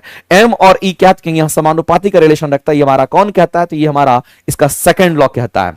तो मेरे पास दो रिलेशन हम लोग को मिलता है, फर्स्ट लॉ से ये रिलेशन मिलता है, सेकंड लॉ से जो रिलेशन हम लोग को मिलता है वो क्या मिलता है, आपको ध्यान रखना। एम समानुपाती हमारा किसका, तो इक्विवेलेंट वेट जो होता है, सॉरी इसको रासायनिक तुल्यांक हम लोग कहते हैं, जिसको हम लोग यहां पर ये कह सकते हैं मेरे भाई, यहां पर अगर इसको इंग्लिश में बोले तो केमिकल इक्विवेलेंट हम लोग कहेंगे। इसको केमिकल इक्विवेलेंट हमारा समानुपाती किसका, तो द्रव्यमान का या वेट का हमारा होता है इस तरीके से। तो ये दो बात आपको ध्यान रखना है। कई बार इस पर भी क्वेश्चन आपका पूछता है, कई बार इस पर भी क्वेश्चन आपका आता है, इसमें कहीं घबराने की जरूरत नहीं है। इस पर अगर क्वेश्चन पूछेगा तो आपको ये पूछता है M1 डिवाइडेड बाय अगर M2 करेंगे तो E1 डिवाइडेड बाय हमारा क्या होगा, तो कहेंगे E2 हमारा हो जाता है इस तरीके से। तो मेरे भाई फैराडे लॉ ऑफ इलेक्ट्रोलिसिस की बात करते हैं, इसके कितने नियम है, दो नियम हमारा होता है। दोनों नियम के बारे में बोला है, ये फर्स्ट लॉ को दिखाता है, ये सेकंड लॉ को दिखाता है, दोनों का आपको डेफिनेशन दे रखा है, ठीक है, इस तरीके से। तो हम लोग को ये चीज ध्यान रखना है। आगे हम लोग यहां पर बात करने वाले हैं, तो ये हमारा इस क्वेश्चन का अगर आंसर करेंगे तो ऑप्शन नंबर ए जो होगा वो करेक्ट हो जाएगा। नेक्स्ट आगे चलते हैं। अगला है हम लोग को यौगिक के बारे में बताना है। कौन सा यौगिक की बात कर रहा है, तो यहां पर जिस यौगिक की बात कर रहा है उसको हम लोग बोलते हैं यहां पर कोवलेंट कंपाउंड की बात कर रहा है। एक बात आप जान लीजिए, जब कभी भी हम लोग कोवलेंट कंपाउंड की हम बात करते हैं, ये जो हमारा कोवलेंट कंपाउंड की अगर हम बात करते हैं मेरे भाई, तो एक बात आप जान लीजिए ना कि कोवलेंट कंपाउंड जिसको हम लोग सह संयोजक यौगिक के नाम से हम लोग जानते हैं, इसको हम लोग क्या कहते हैं, इसको हम लोग सह संयोजक यौगिक के नाम से हम लोग जानते हैं। ये चीज आपको ध्यान है, कोवलेंट कंपाउंड कहने वाला सह संयोजक यौगिक के नाम से जानते हैं मेरे पास। जब भी इसका फॉर्मेशन होता है ना, तो आपको इसके शर्त, इसके कंडीशंस आपको पता होना चाहिए, ये क्या कंडीशन लेकर के हमारा ये पैदा होता है, इसके जो शर्त होते हैं, कंडीशन होते हैं, वो आपको पता होना चाहिए। सबसे पहला कंडीशन तो हमारा ये होता है, ये किसके किसके बीच में हमारा कंपाउंड बनाएगा, किसके किसके बीच में बॉन्ड बनाएगा, तो मेरे भाई ये अधातु अधातु के बीच में बनाता है। एक अधातु, दूसरा भी क्या होना चाहिए, अधातु ही होना चाहिए। तो अधातु और अधातु के बीच में जो बंधन बनता है, उससे जो बने यौगिक होते हैं उसी को हम लोग सहसंयोजक यौगिक कहते हैं। तो अधातु अधातु के बीच हमारा जो बंधन बन करके बनाएगा। दूसरी बात आपको ध्यान रखना, यहां पर इलेक्ट्रॉन की साझेदारी से बंधन का निर्माण होता है। यहां इलेक्ट्रॉन की क्या होगी, तो कहेंगे साझेदारी होगी। और तीसरा बात ध्यान रखना मेरे भाई, ये हमारा थोड़ा वीक बॉन्ड होता है। और याद रखना कि अगर हम यहां पर कोवलेंट बॉन्ड की अगर हम बात करते हैं, ये हमारा वीक बॉन्ड हमारा होता है, जल में अविलय होता है। ये जल में कैसा होगा, कि ये हमारा जल में तो अविलय होता है, ये जल में अविलय होता है, ये जल में अविलय होता है। लेकिन कार्बनिक विलायक में क्या होगा, तो विलय होता है। लेकिन जो कार्बनिक विलायक होता है उसमें क्या होगा, तो आपको ध्यान रखना, कार्बनिक विलायक में ये विलय होता है। लेकिन ये कार्बनिक विलायक में जैसे बेंजीन वेंजीन की बात करते हैं, उसमें ये विलय होता है। कार्बनिक विलायक में क्या होगा, तो ये हमारा विलय होता है, उसमें हमारा विलय होता है। ये बात आपको ध्यान रखना है। दूसरी बात आपको ध्यान रखना, जब हम बात कर रहे थे किसके बारे में, कोवलेंट कंपाउंड की बात कर रहे थे, तो मेरे भाई ये विद्युत धारा इससे पास नहीं करती है। याद रखना, ये विद्युत का कुचालक होता है। ये क्या, तो विद्युत का क्या होगा, कि यहां पर कुचालक होता है। ये बात आपको ध्यान रखना है। क्योंकि मेरे भाई इस बात को ध्यान, विद्युत का कुचालक होता है और ये हमारा वीक बॉन्ड होता है, तो हम कहते हैं इसका जो मेल्टिंग पॉइंट और बॉइलिंग पॉइंट होता है हमारा लो होता है। मेल्टिंग पॉइंट तथा बॉइलिंग पॉइंट की अगर बात करते हैं, ये हमारा कैसा होगा, तो ये दोनों के दोनों हमारे क्या होते हैं, लो होते हैं। इस बात को अब ध्यान रखना, ये दोनों हमारा लो होता है। अब हम लोग यहां पे चलते हैं। अगर इसके बारे में हम लोग जानना चाहते हैं, तो इतना बात तो कम से कम हमको याद रटा हुआ रहना चाहिए। बहुत ही आसान तरीके से आप पूरा का पूरा थ्योरी में पढ़ते हैं। बताइए इस यौगिक का गुण क्या है, ये आपसे पूछा गया। सामान्यतः आयनिक यौगिक की तुलना में निम्न गलनांक वाले होते हैं। आयनिक यौगिक हमारा क्या होता है मेरे भाई, तो आयनिक यौगिक जो हमारा होता है वो सबसे मजबूत बंधन का निर्माण करता है और उसका मेल्टिंग पॉइंट बॉइलिंग पॉइंट हमारा काफी उच्च होता है। जबकि उसकी तुलना में देखिएगा तो ये वीक हमारा कंपाउंड होता है, इजिली हमारा वीक कंपाउंड होता है। और आपको ध्यान रखना मेरे भाई कि वैसे कंडीशन में इसका गलनांक और क्वथनांक जो हमारा होता है निम्न होता है। तो आयनिक यौगिक की तुलना में कह रहा है इसका गलनांक और निम्न गलनांक और क्वथनांक होता है। बिल्कुल सही स्टेटमेंट आपको दे रखा है। अगला कहता है कि वे सामान्यतः जलीय विलयन में विद्युत के कुचालक होते हैं। बिल्कुल सही बात है मेरे भाई, ये जलीय विलयन में विद्युत के क्या होते हैं, कुचालक होते हैं। ये विद्युत का कुचालक होता है जलीय विलयन में। दूसरी बात ये आपसे कह रहा है वे दिशात्मक बंधों के कारण एक निश्चित ज्यामिति का आकृति बनाता है। ये भी स्टेटमेंट सही है मेरे भाई। इस बात को ध्यान रखना, अगर हम कोवलेंट कंपाउंड की बात करते हैं ना, तो जो कोवलेंट कंपाउंड हमारा होता है वो हमारा ठोस में भी होता है, द्रव में भी होता है, गैस में भी होता है। लेकिन जो आयनिक कंपाउंड होता है हमारा द्रव और गैस में देखने को मिलता है। इस बात को ध्यान रखेंगे, सॉरी। तो इस तरीके से आपको ध्यान रखना कि वो केवल ठोस में, आयनिक कंपाउंड हमारा केवल ठोस में देखने को मिलता है, जबकि ये हमारा ठोस, द्रव और गैस सब जगह आपको देखने को मिलेगा। ये हमारा दिशात्मक बंधों के कारण निश्चित ज्यामितीय आकृति का, ये तीनों स्टेटमेंट सही है। तो इसका मतलब इस क्वेश्चन का अगर आंसर करने के लिए जाएंगे तो आप क्या आंसर करेंगे, तो उपयुक्त में से डी लगा दीजिए और आंसर करिए option number D correct. Next आगे चलते हैं। बीपीएससी शिक्षक भर्ती के लिए मेरे भाई आज ये क्लासेस स्टार्ट इसलिए नहीं कर पाए, एनसीईआरटी एग्जाम्पलर, चूंकि कुछ मटेरियल जो है आपका कंप्लीट नहीं हो पाया था, लेकिन आज किसी भी सूरत में वो मटेरियल कंप्लीट हो गया है। तो कल से एनसीईआरटी एग्जाम्पलर की जो क्लासेस है 3:30 से 5 टाइम रखा गया है। ठीक है, अगर थोड़ा बहुत टाइम का इधर उधर होगा तो हम आपको घोषणा कर देंगे कि इस टाइम पर हम एनसीईआरटी एग्जाम्पलर पढ़ाने वाले हैं। तो ये क्लासेस जो है मेरे भाई एनसीईआरटी एग्जाम्पलर की क्लासेस 1 to 5, 6 to 8, 9, 10 के वो स्टूडेंट जो कंप्लीट एनसीईआरटी एग्जाम्पलर और एनसीईआरटी को अलग पढ़ना चाहते हैं उनके लिए क्लासेस कल से स्टार्ट हो रहा, आज नहीं हो पाया, कल से आपका इंट्रोडक्शन क्लासेस स्टार्ट हो जाएगा। हमने जैसा बोला था उसी विशेष पर हम इस को कर रहे हैं, इसलिए आप किसी भी सूरत में अगर किसी ने नहीं किया होगा कर लीजिएगा, क्योंकि आपका ये काम का होगा सेशन, बहुत ही बेहतरीन सेशन आपका होने वाला है। चलिए आगे चलते हैं, अगला क्वेश्चन हम लोग देखते हैं। अगला कह रहा है कि कोरोजन को रोकने के लिए, कोरोजन को क्या करने के लिए, रोकने के लिए कैथोडिक संरक्षण, हमारा कैथोडिक प्रोटेक्शन संरक्षित की जाने वाली धातु कैसी होनी चाहिए। मेरे भाई हम लोग जानते हैं जबकि कोरोजन को रोकना होगा तो कोरोजन मतलब क्या होता है, जंग लगना, कोरोजन का मतलब होता है जंग लगना, इस बात को ध्यान रखना। अगर हम कोरोजन की बात करते हैं इसका मतलब क्या होता है, हम सभी लोग जानते हैं कि कोरोजन का मतलब होता है जंग लगना, इस बात को ध्यान रखना। कोरोजन का मतलब क्या होगा तो हम कहेंगे यहां पर जंग लगने की हम बात कर रहे हैं। और जब कभी भी मेरे भाई जंग लगने से अगर रोकना होगा तो इसको रोकने के लिए आप क्या करेंगे, इसको रोकने के लिए आप क्या करेंगे, तो इसको रोकने के लिए आपको क्या करना पड़ेगा, तो आपको मेरे भाई जिंक का लेप लगाना पड़ता है। जिंक का क्या करना, जिंक की परत आपको चढ़ानी पड़ती है, जिंक की परत चढ़ानी होती है, जिंक की परत चढ़ानी होती है। दूसरी बात, जंग लगता किसके कारण है, मेरे भाई जंग लगने का जो कारण है वो है हमारा ऑक्सीकरण। जंग लगने का कारण क्या, तो हम कहेंगे यहां पर ऑक्सीकरण होता है, और इंग्लिश में इसको बोले तो ऑक्सीडेशन कहते हैं। अगर कोई भी मान लेते हैं धातु हमारा ऑक्सीजन के साथ प्रतिक्रिया करेगा तो उसके ऊपर में ऑक्साइड्स बन जाता है और वही एक जंग का निर्माण कर लेता है। जैसे हम लोहा की बात करते हैं, लोहा के ऊपर जंग लगता है, चूंकि लोहा को बाहर छोड़ दीजिए, लोहा ऑक्सीजन के साथ प्रतिक्रिया करके आयरन का ऑक्साइड बना लेगा और वही ऑक्सीजन के साथ प्रतिक्रिया करे, इसका मतलब उसका ऑक्सीकरण हो गया और जंग लगा देता है। लेकिन अगर रोकना है, जंग लगने से रोकना है तो उस पर क्या करेंगे, जिंक का लेप लगा देते हैं। इस तरीके से अगर आप जिंक का लेप लगा देंगे तो फिर वो हमारा उसमें जंग नहीं पकड़ता है। तो मामला यह है मेरे भाई कि जो जिंक हमारा होता है ये हमारा एनोड का होता है। कह रहा है कि संरक्षण को रोकने की विधि कैथोडिक संरक्षण, कैथोडिक प्रोटेक्शन में संरक्षित की जाने वाली धातु को क्या करते हैं, एनोड बनाते हैं। एनोड बनाते हैं, धातु को एनोड बनाते हैं, या फिर कैथोड बनाया जाता है जिससे एक अधिक क्रियाशील धातु से जोड़ा जाता है। बाहरी स्रोत के इलेक्ट्रॉन प्रदान किए जाते हैं। अक्रिय धातु से लेपित किया जाता है। अक्रिय धातु से लेपित तो नहीं करते हैं, ये तो मेरे पर निहायत गलत है, ये तो हमारा होगा नहीं। बाहरी स्रोत से इलेक्ट्रॉन प्रदान किए जाते हैं। बाहरी स्रोत से इलेक्ट्रॉन प्रदान किए जाने का मतलब होता है कि अगर जंग लगने से बचाना है तो आपको रिडक्शन कराना पड़ेगा। क्या कराना पड़ेगा, तो ये भी आप कह सकते हैं रोकने के लिए आपको रिडक्शन कराना पड़ेगा। आपको क्या कराना पड़ेगा, तो आपको रिडक्शन कराना, जंग लगाने के लिए ऑक्सीकरण, तो हटाने के लिए क्या, रिडक्शन कराना पड़ेगा। और रिडक्शन कहने का मतलब इसमें क्या होता है, इलेक्ट्रॉन का गेन होता है। इसमें इलेक्ट्रॉन का क्या होता है, कि इसमें इलेक्ट्रॉन गेन करता है। इसका मतलब मेरे भाई इलेक्ट्रॉन प्रदान करके, इलेक्ट्रॉन दे करके हम क्या कर सकते हैं, तो वहां पर जंग लगने से उसको बचा सकते हैं, क्योंकि रिडक्शन एक हमारा एक सहायता मेथड होता है जो ऑक्सीकरण को खत्म करता है। तो मेरे भाई इसमें इलेक्ट्रॉन दे करके हम लोग क्या करते हैं, रिडक्शन करा के खत्म कर सकते हैं। ये स्टेटमेंट तो सही है। दूसरा कहता है हमारा कि कैथोड बनाया जाता है और उसे एक अधिक अक्रियाशील धातु जिसको बलिदानी एनोड से जोड़ते हैं। बलिदानी एनोड कहने का मतलब आप समझिएगा, जो ड्राई सेल वगैरह हमारा होता है ना, उसमें जिंक हमारा किसके तरह काम करता है, जो जिंक हमारा काम करता है एनोड की तरह काम करता है। इसलिए आपसे यह बहुत बोला गया है कि उसे एनोड से जोड़ते हैं तब जाकर के हमारा खत्म होगा। एनोड बनाते नहीं है, कैथोड कैथोड ही रहता है, बस इसके साथ उसको जोड़ देते हैं ताकि उस परिस्थिति में उसमें जंग ना लगे। तो ये दो स्टेटमेंट, दूसरा और तीसरा को आप सही करिएगा और आंसर करेंगे ऑप्शन नंबर बी करेक्ट हो जाएगा। नेक्स्ट आगे चलते हैं मेरे भाई, आइसोमेरिज्म के बारे में बोला कि आइसोमेरिज्म हम किसको कहते हैं। आइसोमेरिज्म कहने का मतलब होता है आइसोमेरिज्म में संरचनात्मक स्ट्रक्चरल आइसोमेरिज्म यौगिक हैं जिनके क्या होंगे। तो मेरे भाई आपको ध्यान रखना है, आइसोमर्स या आइसोमेरिज्म की अगर हम बात करते हैं वो हमारा क्या होता है।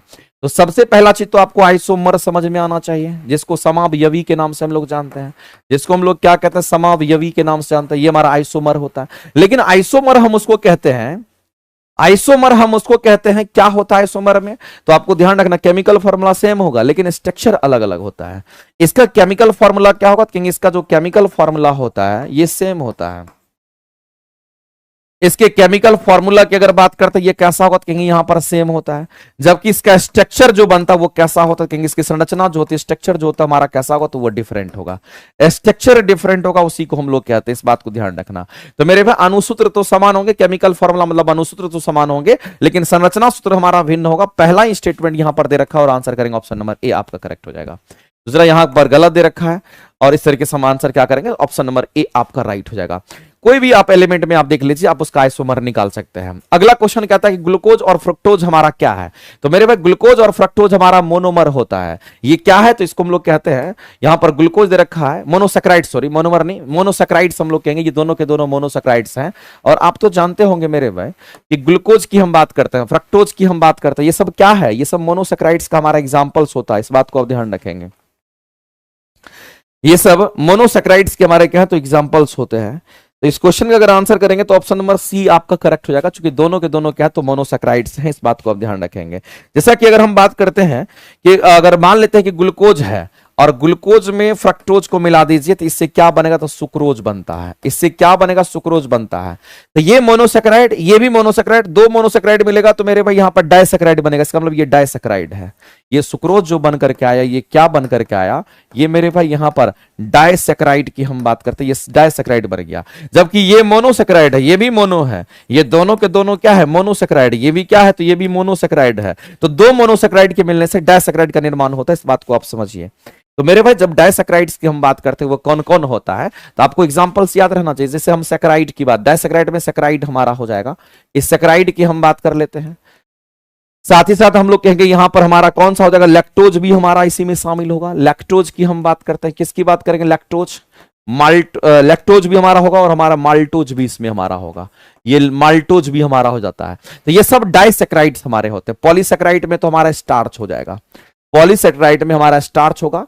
हम सेलुलोज की हम बात करते हैं, ये सब हमारा पॉलीसेक्राइड्स होता है। सेलुलोज हमारा हो गया, ये सब हमारा होता है। ग्लाइकोजन भी हमारा इसी में है, हम ग्लाइकोजन की बात करते हैं, जो ग्लाइकोजन हमारा इसी में होता है। ये सब पॉलीसेक्राइड हमारा होगा। लेकिन ग्लूकोज और फ्रक्टोज हमारा किसका एग्जाम्पल है, तो ये मोनोसेक्राइड्स, ये भी मोनोसेक्राइड्स हमारा होता है। और दोनों मोनोसेक्राइड के मिलने से डाइसेक्राइड बनता है। तो इस क्वेश्चन के अगर आंसर करने के लिए जाएंगे तो हमारा क्या होगा, तो मोनोसेक्राइड होगा। इस बात को आप ध्यान रखेंगे।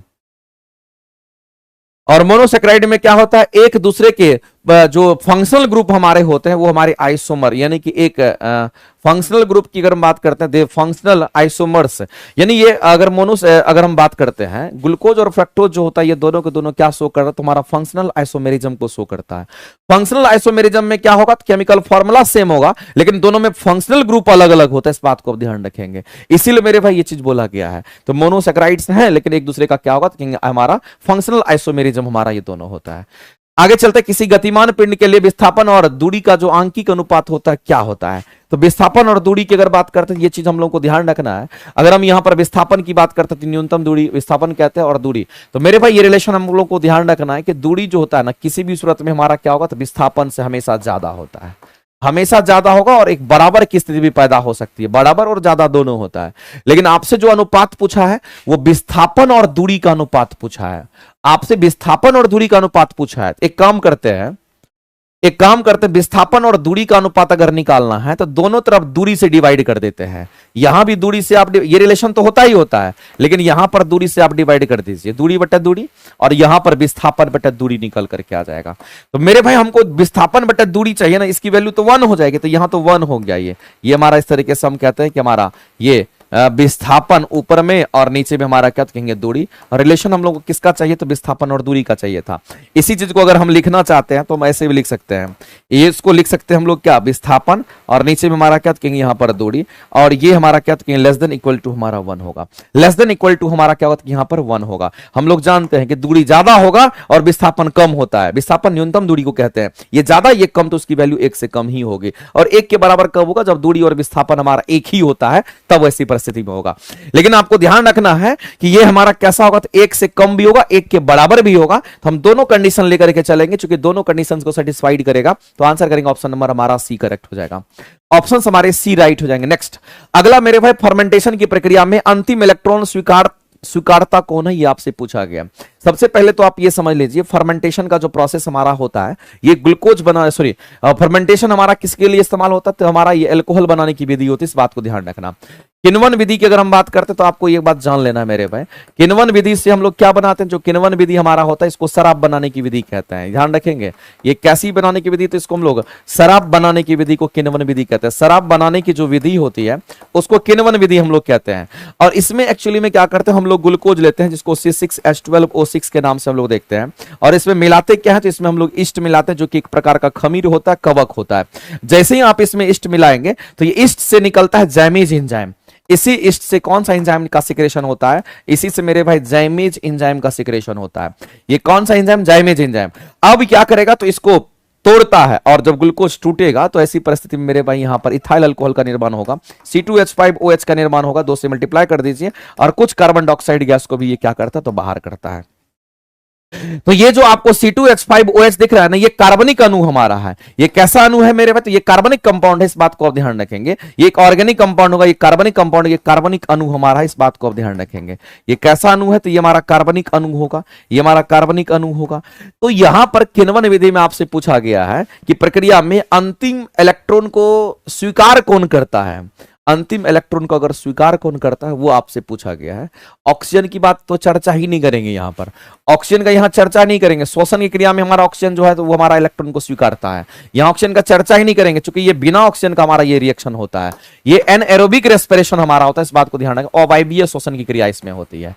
इसमें कैसा होता है, तो अवायवीय, हमारा अवायवीय रिएक्शन हमारा होता है, इस बात को ध्यान रखना, बिना ऑक्सीजन के प्रेजेंस में होता है। इसके बारे में तो चर्चा ही नहीं करेंगे। तो एक कार्बनिक यौगिक जैसे कि पायरुवेट और एसिटल्डिहाइड की बात करते हैं, ये हमारा क्या करता है, तो ये हमारा इलेक्ट्रॉन को क्या करता है, तो कहेंगे एक्सेप्ट करता है, इस बात को ध्यान रखना। यही इलेक्ट्रॉन को एक्सेप्ट करता है, यही इलेक्ट्रॉन का। लेकिन जब रेस्पिरेंस, जब हमारा श्वसन की क्रिया होती है तो उसमें ऑक्सीजन क्या करता है, इलेक्ट्रॉन को हमारा क्या करता है, एक्सेप्ट करता है, इस बात को आप ध्यान रखेंगे। ठीक है, तो इस तरीके से आंसर क्या करेंगे, ऑप्शन नंबर हमारा यहां पर बी करेक्ट हो जाएगा। आगे चलते हैं, अगला हम लोगों को मिलान करना है और आपको बताना है। तो इसमें आपको ब्रॉन्स्टेड लोरी आपको अम्ल और ब्रॉन्स्टेड लोरी आपको क्या होता है, यहां पर क्षार भी होता है। मेरे भाई इसमें आपको ध्यान रखना है, हम किसकी बात कर रहे हैं, तो इसमें दो बात आपको ध्यान रखना है। अगर ब्रॉन्स्टेड लोरी एसिड की बात करते हैं, इसमें दो चीज हमारा है, एक तो ब्रॉन्स्टेड लोरी एसिड हमारा होता है, और दूसरा हमारा क्या होता है कि इसी में हमारा ब्रॉन्स्टेड लोरी हमारा बेस होता है। ये हमारा क्या होगा, तो हम कहेंगे एक तो हमारा क्षार होगा, एक हमारा अम्ल होता है। और इन दोनों में आपको ध्यान रखना, एक में प्रोटॉन का त्याग होता है तो एक में प्रोटॉन क्या करता है, तो ग्रहण करता है, इस बात को आप ध्यान रखें। एक में प्रोटॉन का त्याग होगा तो एक में प्रोटॉन को क्या करता है, तो ग्रहण करता है, ये बात आपको ध्यान रखना है। अगर हम इसकी बात करते कौन त्याग करेगा और कौन ग्रहण करेगा, तो उसके हिसाब से ये हमारा आंसर है। तो मेरे भाई ब्रॉन्स्टेड जो लोरी एसिड होता है वो प्रोटॉन का डोनर होता है। ये हमारा प्रोटॉन का क्या होगा, क्योंकि हमारा प्रोटॉन डोनर होता है, ये प्रोटॉन का त्याग करता है, ये डोनर डोनेट करता है। लेकिन ये प्रोटॉन का क्या होता है, क्योंकि एक्सेप्टर होता है, इस बात को ध्यान रखेंगे। ये प्रोटॉन का क्या होगा, कि हमारा एक्सेप्टर होता है, इस बात को आप ध्यान रखेंगे। इसको प्रोटॉन का एक्सेप्टर, इसको डोनर कहते हैं। ये दो बात आपको लिख लेना है मेरे भाई इस तरीके से। तो एक हमारा एक्सेप्टर होगा तो एक हमारा क्या कहलाएगा, तो यहां पर डोनर कहलाता है, इसको आप ध्यान रखेंगे। तो यहां पर अगर हम लोग बात करते हैं ब्रॉन्स्टेड लोरी एसिड की बात करते हैं, इसके लिए हमारा क्या होगा, तो एसिड हमारा प्रोटॉन का डोनर होगा। इसका मतलब है कि हमारा अगर डोनर होगा, इसका मिलान इसके साथ करा दीजिए, इसका मिलान आप इसके साथ करा दीजिए। और जो हमारा एक्सेप्टर होगा, हमारा बेस होगा, तो हम कहेंगे इसके मिलान इसके साथ करा दीजिए। इसका मतलब डी का हमारा 3 मैच कर रहा है, डी का 3 मैच कर रहा है, और बी का हमारा 1 मैच कर रहा है।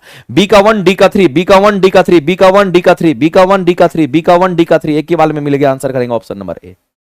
ठीक है, उसके बाद हमारा आता है, और नेक्स्ट की अगर हम बात करें आर्सेनियस एसिड की अगर हम बात करते हैं, जो H+ के कंसंट्रेशन को बढ़ाता है, जलीय विलयन में H+ के कंसंट्रेशन को बढ़ाता है, उसको हम लोग कहते हैं। तो मेरे भाई ये H+ के कंसंट्रेशन को क्या करता है, H+ के जो कंसंट्रेशन है उसको ये क्या करता है, बढ़ाता है। उसी को हम लोग क्या कहते हैं, आर्सेनियस एसिड के नाम से जानते हैं। जैसे कि एग्जांपल के रूप में अगर देखेंगे तो HCl हो गया, आप एग्जांपल के रूप में देखेंगे तो H2SO4 होगा, अलग अलग टूट करके अलग हो जाता है। या फिर नाइट्रिक एसिड HNO3 की हम बात करते हैं, ये सब एटसेट्रा हमारा क्या करता है, जल में जैसे इसको घोलिएगा तो H+ की मात्रा बढ़ जाती है। और जब H+ की मात्रा बढ़ेगी, इसका मतलब मेरे भाई यहां पर हम लोग सीधा कह सकते हैं उसका pH मान कम होगा। अगर pH मान कम होगा तो हमारा स्ट्रॉन्ग एसिड की तरह बिहेव करता है, इसलिए हमारा होता है, इस बात को आप ध्यान। तो हाइड्रोजन आयन ये कंसंट्रेशन जल में अगर बढ़ाता है तो कौन, तो आर्सेनियस एसिड बढ़ाता है, इस बात को आप ध्यान रखेंगे। तो जल में आयन H+ आयन कौन देगा, तो हम लोग यही देगा। तो ए का हम लोग क्या मैच कराएंगे, तो 4 मैच करा देंगे। तो ए का हमारा 4 मैच कर गया, ए का हमारा 4 मैच कर गया, बी का 1, सी का 2 और डी का 3 हमारा। और लुईस एसिड जो हमारा होता है वो इलेक्ट्रॉन पेयर को एक्सेप्ट करता है। जो लुईस एसिड होता है वो इलेक्ट्रॉन पेयर को एक्सेप्ट करता है, इसका मतलब हमारा ये 2 हमारा इसका मिलान हो जाएगा। ठीक है, तो ये मेरे भाई इस तरीके से आंसर करेंगे करेंगे ऑप्शन नंबर ए करेक्ट हो जाएगा। नेक्स्ट चलते हैं आगे। अगला हमारा, यदि किसी पिंड का जो विस्थापन है समय के वर्ग का अनुक्रमानुपाती तो वह वस्तु गमन करती कैसी वेग से। मेरे में इस बात को ध्यान रखना, रिलेशन क्या दे रखा है, रिलेशन दे रखा है यदि किसी पिंड का विस्थापन, विस्थापन को हम किससे दिखाते हैं, एक्स से दिखा देते हैं। समय के वर्ग कहने का मतलब समय का वर्ग हमारा इस तरह से लिखेंगे, समय का स्क्वायर लिखेंगे, और दोनों में अनुपातिक रिलेशन हमारा समानुपाती का है, इस बात को ध्यान रखेंगे। अगर हम एक्स को समानुपाती अगर टी स्क्वायर कर देंगे, समानुपाती को जब इक्वल टू में कन्वर्ट करोगे तो एक कांस्टेंट टर्म बाहर निकलता है और ये के टी स्क्वायर बन जाता है एक्स इक्वल टू। अब यहां से हम लोगों को क्या निकालना है, तो हम लोगों को यहां पर बताना है कि बताइए उसमें एक समान वेग होगा कि एक समान त्वरण होगा, यानी वेग त्वरण निकालना है। ये हमारा क्या है, तो कहेंगे ये हमारा यहां पर विस्थापन है, दूरी है, इसको एक बार टाइम के रिस्पेक्ट में आप डिफरेंशिएट कर दीजिए, एक बार टाइम के रिस्पेक्ट में आप डिफरेंशिएट कर दीजिए, तो यही आपको क्या देगा, तो कहेंगे यही हमारा वेग देता है और यही वेग देगा। जब इधर डिफरेंशिएट करेंगे तो इधर भी करना पड़ेगा और थोड़ा बहुत डिफरेंशिएशन आपको आना चाहिए। और अगर पावर में हमारा होता है तो इसको क्या लिखेंगे, तो हम कहेंगे यहां पर 2kT हमारा हो जाएगा। तो मेरे भाई एक बार डिफरेंशिएट किए तो टाइम अभी भी है, इसका मतलब वेग जो है हमारा यहां पर क्या है, तो कहेंगे टाइम अभी भी वेरिएबल है, इसका मतलब वेग तो बदलेगा, वेग हमारा एक समान नहीं हो सकता है। एक बार और डिफरेंशिएट इसको करेंगे तो इसको क्या लिखेंगे, तो डी स्क्वायर एक्स अपन में डी टी स्क्वायर हमारा हो जाएगा, इसको हम लोग त्वरण कह देंगे, इस बात को ध्यान रखना। जब इधर डिफरेंशिएट करेंगे तो इसको भी करना पड़ेगा, तो हम कहेंगे यहां पर टाइम अब खत्म हो जाएगा, ये हमारा कांस्टेंट टर्म हमारा दे देगा। इससे ये पता चल रहा है कि अगर इस तरह का रिलेशन हमें कहीं भी मिलता है, अगर इस तरह का रिलेशन कहीं भी मिलता है कि विस्थापन समानुपाती हमारा टाइम के स्क्वायर का होगा, तो आप मेरे भाई हमेशा के लिए याद रख लेना कि उसका त्वरण जो होगा वो हमारा नियत होगा, तभी ऐसा पॉसिबल है, अदरवाइज पॉसिबल नहीं है। अगर त्वरण एक समान होगा तो याद रखना कि दूरी और टाइम में जो रिलेशन होगा हमारा कैसा होगा, तो कहेंगे दूरी समानुपाती समय के स्क्वायर का होगा, हमेशा के लिए होगा, इस बात को ध्यान रखना। और इस क्वेश्चन का आंसर करेंगे ऑप्शन नंबर बी। याद रख लेना इस तरीके से, अगर त्वरण का मान कांस्टेंट होगा, अगर त्वरण का मान कांस्टेंट, अगर त्वरण एक समान त्वरण से कोई गति, अगर गाड़ी गति कर रही है, याद रखना दूरी समानुपाती किसका, तो कहेंगे समय के स्क्वायर का होता है। अगला हम लोग देखते हैं कोलाइडल सॉल्यूशन की बात करते हैं। टिंडल प्रभाव जो देता है वो किसके कारण देता है, ये क्वेश्चन आपसे पूछ रहा है। टिंडल इफेक्ट की हम बात करते हैं, बताइए मेरे भाई किसके कारण दे रखा है। तो एक बात आपको ध्यान रखना है, हम लोग जब सॉल्यूशंस की बात करते हैं, किसकी बात करते हैं, जब हम सॉल्यूशन की बात करते हैं, विलियन की बात करते हैं, तो एक बात आप जान लीजिए कि जो हमारा विलियन है, जो हमारा सॉल्यूशन, ये तीन तरह का होता है। एक को हम लोग यहां पर क्या कहते हैं, तो एक को हम ट्रू सॉल्यूशन के नाम से जानते हैं, दूसरे को हम लोग क्या कहते हैं मेरे भाई, कोलाइडल सॉल्यूशन कहते हैं, इस बात को आप ध्यान रखना। दूसरा हमारा कोलाइडल सॉल्यूशन होता है, और तीसरे की अगर हम बात करते हैं, तीसरे को हम लोग सस्पेंशन कहते हैं। तीसरे को क्या कहेंगे, तो इसको हम लोग यहां पर सस्पेंशन के नाम से जानते हैं, ये बात आपको ध्यान रखना। अगर ट्रू सॉल्यूशन की बात करते हैं मेरे भाई, तो साइज बहुत छोटा होता है, और जब साइज बहुत छोटा होगा तो ये प्रकाश का प्रकीर्णन नहीं करेगा। इन दोनों में अगर हम लोग देखते हैं तो जो साइज बड़ा होता है मेरे भाई, तो हम लोग सीधा कहेंगे यहां पर पार्टिकल का साइज हमारा बड़ा होता है। यहां पर जो पार्टिकल होता है, ये हमारा पार्टिकल का साइज क्या होता है, कहेंगे यहां पर बड़ा होता है। पार्टिकल का साइज हमारा क्या होता है, बहुत बड़ा होता है, किसके कंपेरिजन, कोलाइडल सॉल्यूशन की तुलना में। तो यहां पर मेरे भाई जो पार्टिकल्स होते हैं, ये पार्टिकल्स हमारे क्या होंगे, तो यहां जो पार्टिकल्स होते हैं हमारे यहां पर छोटे होते हैं, और यहां पर पार्टिकल का साइज बड़ा होता है। तो सस्पेंशन और इन दोनों में बस अंतर इतना ही है कि कोलाइडल सॉल्यूशन में क्या होता है, जो हमारे पार्टिकल्स होते हैं उसका साइज छोटा होता है, आपका जहां जो रहेगा वहीं रहेगा। सस्पेंशन में क्या होता है, पार्टिकल का साइज बड़ा होने की वजह से धीरे धीरे नीचे बैठ जाता है, सेटल डाउन हो जाता है। लेकिन याद रखना मेरे भाई कि प्रकाश का प्रकीर्णन ये भी करता है, प्रकाश का प्रकीर्णन ये भी करता है, और प्रकाश के प्रकीर्णन जो होते हैं वही हमारा टिंडल इफेक्ट को शो करता है। इसका मतलब है टिंडल इफेक्ट यहां भी होगा, टिंडल इफेक्ट वहां भी होता है, इस बात को ध्यान रखना। यहां भी आपका क्या होगा, तो हम लोग सीधा कह सकते हैं यहां भी हमारा टिंडल इफेक्ट हमारा यहां भी होगा, और साथ ही साथ मेरे भाई ध्यान रखना कि टिंडल इफेक्ट हमारा यहां भी होता है, इस बात को आप ध्यान रखेंगे।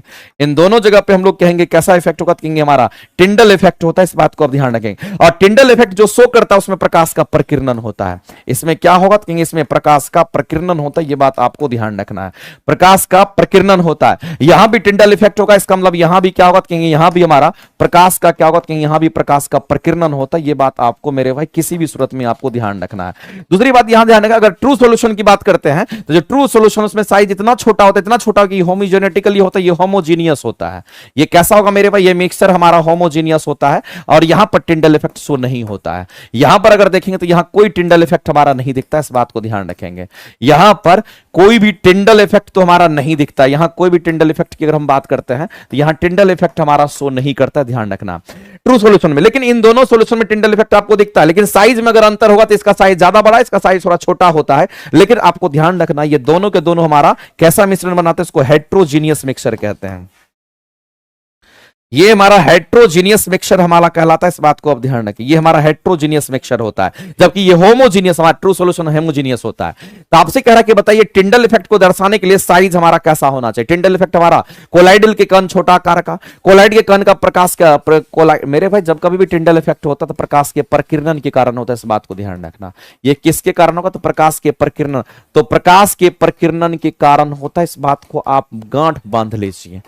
टिंडल इफेक्ट होता है। तो बताइए इसमें से क्वेश्चन का आंसर क्या करेंगे? ऑप्शन नंबर बी को आप टिक आउट करिएगा। ऑप्शन नंबर बी आपका राइट हो जाएगा। आवेश अवेश नहीं होगा, छोटा आकार नहीं होगा मेरे भाई, तो आंसर करेंगे बी, करेक्ट हो जाएगा। नेक्स्ट आगे चलते हैं, निम्नलिखित से कौन सा आवश्यक amino acid, essential amino acids का एग्जांपल है, ये आपसे पूछा गया। बताइए इसमें से कौन सा एसेंशियल हमारा है, जो काम का होता है, उसके बारे में आपसे पूछा गया। तो आप बताइए एसेंशियल एमिनो एसिड की अगर हम बात करते हैं तो वो कौन सा होगा? नॉन एसेंशियल और एसेंशियल दोनों को याद रखना पड़ेगा। जो इसेंशियल हमारा एमिनो एसिड्स है उसके बारे में चर्चा करते हैं। इसेंशियल में अगर हम लोग देखते हैं तो वो कौन सा? लाइसिन वगैरह हमारा इसी में आता है। इसी में हमारा कौन आएगा? तो कहेंगे लाइसिन आएगा, याद रखना पड़ेगा मेरे भाई, और दूसरा कोई उपाय नहीं है। ल्यूसिन की बात कर, लाइसिन और ल्यूसिन की बात कर लेते हैं। उसी तरह से नॉन इसेंशियल हमारा एमिनो एसिड कौन है? नॉन, जो जरूरी चीज नहीं है, नॉन इसेंशियल। अगर नॉन एसेंशियल एमिनो एसिड की अगर हम बात करते हैं वो कौन सा होगा? तो इसमें मेरे भाई याद रखना एलानिन होता है। इसमें एलानिन की हम बात करते हैं, या साथ ही साथ हम लोग ग्लाइसिन की बात करते हैं। साथ ही साथ हम किसकी बात करें? ग्लाइसिन की बात करें। एक सॉल्यूशन तो इस तरीके से आपका होगा। तो मेरे भाई आपको ध्यान रखना, इसेंशियल हमारा जो होगा, जो जरूरी चीज हमारा लाइसिन होगा, और आंसर करेंगे ऑप्शन नंबर बी, आपका करेक्ट हो जाएगा। लाइसिन हमारा इसेंशियल एमिनो एसिड होता है। आगे हम लोग चलते हैं और अगला क्वेश्चन यहां पर देख रहे हैं क्या हो गया। अगला हमारा तो फ्रियोन्स के बारे में बात कर रहा है। मेरे भाई फ्रियोन्स हमारा क्या? तो प्रशीतक को फ्रियोन्स कहते हैं, इस बात को आप ध्यान रखना। हम लोग जो प्रशीतक बोलते हैं, प्रशीतक जो हमारा होता है उसी को फ्रियोन्स कहते हैं, और प्रशीतक को हम लोग रेफ्रिजरेंट्स के नाम से जानते हैं। इसको क्या कहेंगे? तो इसको हम लोग रेफ्रिजरेंट्स कहते हैं, और जो प्रशीतक होता है इसको हम लोग फ्रियोन्स भी कहते हैं, ये बात आपको ध्यान रखना है। इसको हम लोग फ्रियोन्स भी कहते हैं। तो जो रेफ्रिजरेटर हमारा, सॉरी, जो रेफ्रिजरेंट्स में, रेफ्रिजरेटर में जो रेफ्रिजरेंट्स हम यूज करते हैं, ये क्या करता है मेरे भाई? तो आप क्या ध्यान रखना कि ये कूलिंग प्रदान करता है, ये कूलिंग प्रोवाइड करता है, इस बात को ध्यान रखना। जैसे हम एसी में भी यूज करते हैं, रेफ्रिजरेंट्स यूज करते हैं, और वह फ्रियोन्स हमारा होता है वो कूलिंग प्रदान करता है, ठंडा करता है, गर्मी को खींच करके अवशोषित करके वो हमें ठंडा प्रदान करता है। लेकिन जो प्रशीतक हमारे हैं, तो मेरे भाई प्रशीतक तो बहुत सारे हमारे होते हैं। जैसे फ्रियोन्स के रूप में अगर आप देखेंगे तो आपको फ्रियोन्स में दिखेगा, जैसे हम यहां पर R12 की बात कर लेते हैं, या फिर R22 की बात कर लेते हैं, इस तरीके से आपको मिलेगा। R744 की हम बात कर लेते हैं, R7444 की बात कर लेते हैं, इस तरीके से। ये सब क्या है? तो ये सब रेफ्रिजरेंट्स ही तो है। इसी तरीके से मेरे भाई हमारा क्लोरोफ्लोरोकार्बन भी क्या है? तो हमारा रेफ्रिजरेंट्स है। तो ये भी फ्रियोन्स है, ये भी फ्रियोन्स है, ये भी फ्रियोन्स है। जो भी हमारे फ्रियोन्स है सब के सब रेफ्रिजरेंट्स है, और सब के सब गैस के रूप में होता है, जिसका इस्तेमाल हम लोग एसी में, फ्रिज में हम करते हैं। अब मामला क्या है मेरे भाई? तो आपसे बोला गया कि फ्रियोन्स जैसे कि हम क्लोरोफ्लोरोकार्बन की बात करते हैं, और ये रेफ्रिजरेटर में रेफ्रिजरेंट्स के रूप में हमारा इस्तेमाल होता है, और ये क्या करता है? ठंडा करता है, गैस के रूप में इस्तेमाल होता है। लेकिन आपसे पूछा गया है कि क्लोरोफ्लोरोकार्बन जिसके कारण यहां पर ओजोन परत का क्षय हुआ था, वो आपसे पूछा गया। तो हम सभी लोग जानते हैं कि ओजोन परत का जो क्षय हुआ था वो क्लोरोफ्लोरोकार्बन के कारण ही हुआ था, ये बात आपको ध्यान रखना।